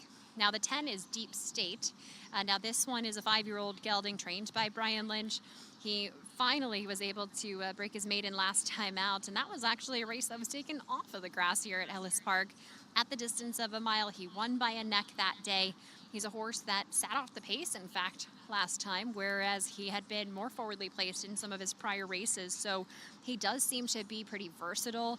This horse has tons of turf breeding as well, so I'm excited to actually see him in person run on the grass. He's a half to Heart, who was a $2 million winner. He won 11 graded stakes races, including races like the Grade 1 Gulfstream Park Turf, the Maker's Mile at Keeneland. He was Horse of the Year in Canada as well. And this one also a half to Lady Traveler, who's had some good dirt form as well. So obviously that versatility showed through with the pedigree in his past performances. But again, excited to see this horse. They've tried to get him on the turf. They have run him on the turf before. So it seems like this is the perfect spot for the 10 horse. And right now you're seeing a nice 13-1 price. Juicy. Next horse for me that I used in my top picks, I had the 8 on there. It was between the 8 and the 9, but the 8 horse Great Heart for Johnny Ortiz. With the way the Ortiz barn has been going, especially with Raylu Gutierrez in the irons, I certainly thought that this one was worth a look in here. They're trying the grass for the very first time, so it will be something new for them. But again, Johnny has brought a ton of horses here that are fit and ready to go, so I thought certainly this was one that you could give a look to and hope he might be able to take to the grass like a fish to water. But well, that proves we need to certainly see that from him first. Now the 9 is Finding Freedom. This is a horse who comes off of a pretty long layoff. He hasn't raced since May of 2021 at Belmont Park, so he's had a lot of time between the races. That being said, they've really sharpened him up in some of his workouts in preparation for this start. He's going to run as a gelding for the very first time, so he did get that ultimate equipment change, hopefully a bit more focused today. But clearly, based on his past performances, this has been a horse that from the beginning they thought the more distance would be better, and also the grass would certainly help him, as I think he's pretty well bred for that. But definitely a horse, Finding Freedom, who's looking to find a better spot here. He was very alert as they were saddling him, but certainly has been professional as he's been getting the tack put on. So one to watch for sure at, again, some value. I think this is one of the better betting races of the day. Talk about a few others in here. The 2 horse, like I said, impressed me in the paddock. Wasn't one that I had originally used, but for Rusty Arnold, who has yet to have a winner here at Ellis Park, but sends out tons of nice horses, and I think tons of nice grass horses as well. This is a horse that's getting a drop-in class today from Stakes Company. Back to the non-2 allowance level. Was a really tall, sporty, very well-muscled type. He's been showing great energy as he's been going around. and it certainly looks like a horse that I think he'll find easier company here at Ellis. Excited to see him back after some time off from the races, but another horse that I think in his better races, he's more forwardly placed, and he does draw towards the rail today, which might help him. The one-horse Reward Knight has continued to be on his toes the entire time here in the paddock for Ian Wilkes. He ran third last time, but beaten by 3 lengths. They tried to have the grass last time. He still ran valiantly, even though it was over the sloppy racetrack, and he gets the grass back here today. So maybe that's the big ticket for him, to be able to get back to the winner's circle for the non-2 condition. Ellis Park race number 8, our final race of the day here on R.A. Cowboy Jones Stakes Day at Ellis Park up next. Good luck.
Brett Burkett, ladies and gentlemen, playing them out for the 8th and final on Cowboy Jones Day at the track. This 8th race is an allowance event to go a mile on a turf course listed good. The turf rail set to 0. Scratch the 4, Purple Dream. Scratch number 6, Endless Sunset. Be aware that number 9, Finding Freedom, is a first-time gelding. One play show, exacta try, superfecta wagering. Post time in just 4 minutes.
The horse is about to cross on over to the turf course here for the eighth and final.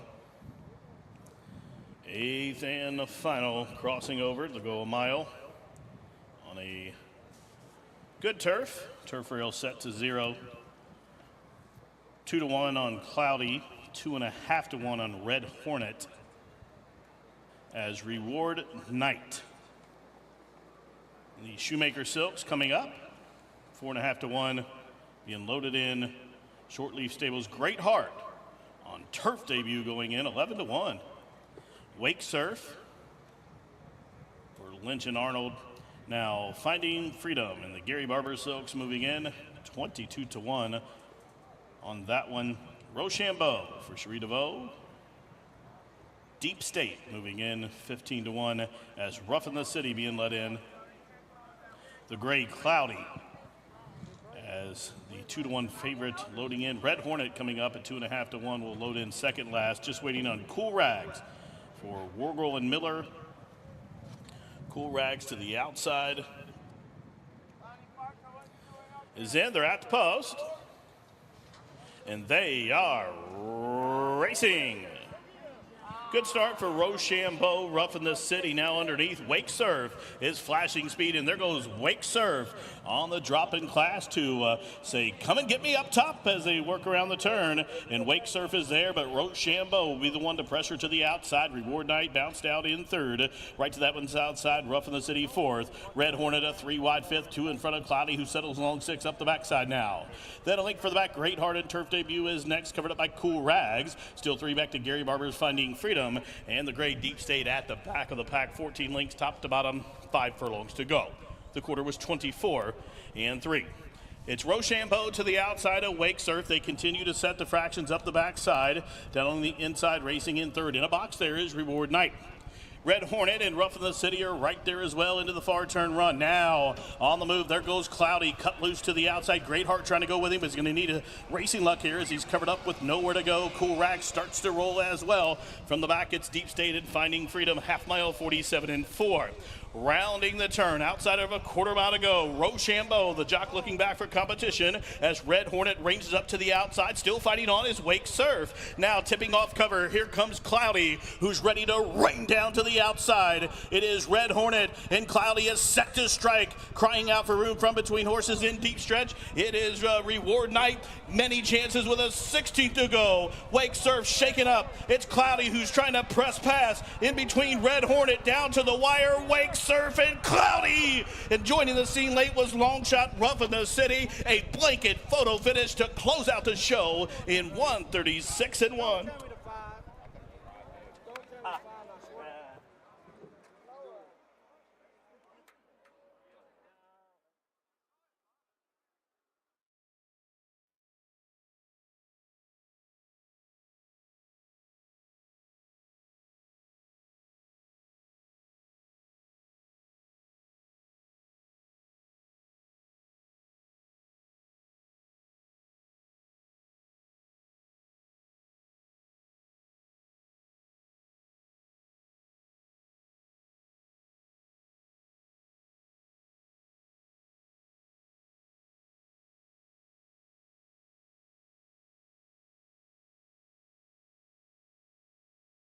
Thrilling stretch battle here in the final 16th. Any one of about 6 horses looked to have a chance. It ended in a photo finish.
Number 11, Cloudy, got there. Second, a big long shot. In fact, the longest shot on the board, finishing second. Number 5, Rough in the City. Third, number 2, Wake Surf. And fourth to 7, Red Hornet. 11, 5, 2, 7.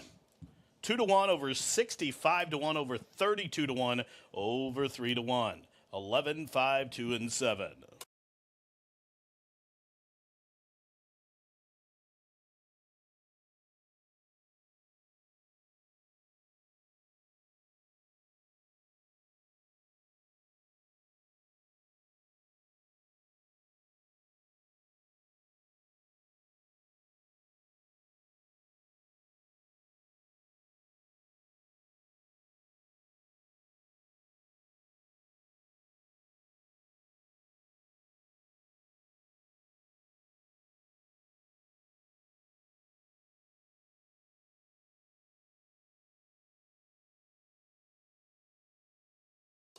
Once again, exciting stretch duel there. Ends in a tight photo finish. Number 11, the favorite, was first.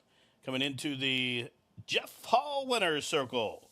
Now on a 2-race win streak, since switching to the turf, is number 11, Cloudy, a 3-year-old Gray-Run colt by Noble Mission out of the Unbridled Song mare named Miss Exclusive. The winner's owned by Wingate Stables, LLC, trained by Chuck McGahee, and ridden to victory by Vincent Chaminade. Number 11, Cloudy, 2 straight on the turf, and this time covered the mile on good turf in 1:36.31 seconds.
Race official, prices up, 636. Triple fours in the middle, 354 for the show money. The exotic prices are huge. The $1 try, 2,309.26. Again, that's a $1 trifecta return.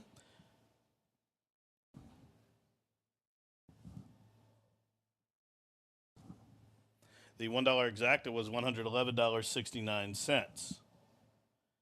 Well, race fans, that wraps it up for this Saturday edition of Racing from Ellis Park. You're reminded tomorrow, come out to the track.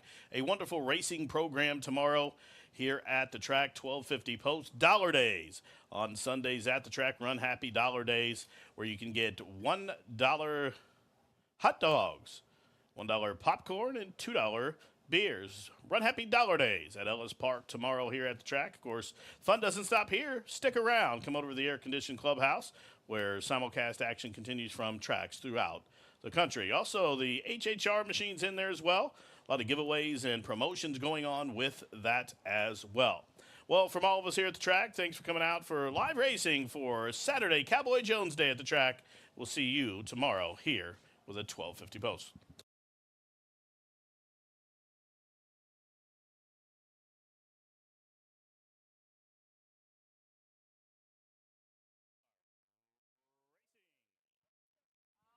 For Rochambeau, Rough in the City, now underneath. Wake Surf is flashing speed, and there goes Wake Surf on the drop-in class to say, come and get me up top as they work around the turn. And Wake Surf is there, but Rochambeau will be the one to pressure to the outside. Reward Knight bounced out in third. Right to that one's outside. Rough in the City fourth. Red Hornet a 3 wide fifth. 2 in front of Cloudy, who settles along 6 up the backside now.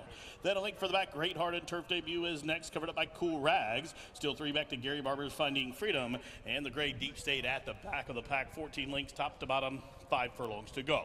The quarter was 24 and 3. It's Rochambeau to the outside of Wake Surf. They continue to set the fractions up the backside. Down on the inside, racing in third. In a box there is Reward Knight. Red Hornet and Rough in the City are right there as well into the far turn run. Now on the move, there goes Cloudy, cut loose to the outside. Great Heart trying to go with him, but he's going to need a racing luck here as he's covered up with nowhere to go. Cool Rag starts to roll as well. From the back, it's Deep State and Finding Freedom, half mile, 47 and 4. Rounding the turn, outside of a quarter mile to go, Rochambeau, the jock looking back for competition as Red Hornet ranges up to the outside, still fighting on his Wake Surf. Now tipping off cover, here comes Cloudy, who's ready to rain down to the outside. It is Red Hornet, and Cloudy is set to strike, crying out for room from between horses in deep stretch. It is Reward Knight, many chances with a 16th to go. Wake Surf shaken up. It's Cloudy who's trying to press past in between Red Hornet down to the wire. Wake Surf and Cloudy. And joining the scene late was Longshot Rough in the City. A blanket photo finish to close out the show in 1:36 and 1.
Eclipse champion Run Happy, the #1 second crop dirt sire of last year, is back and showing a new dimension with winners on turf, dirt, and all weather.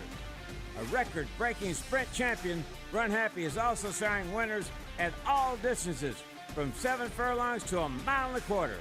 A sire whose runners can carry his speed over all distances and all surfaces. Run Happy, price for value, and standing strong at Claiborne Farm.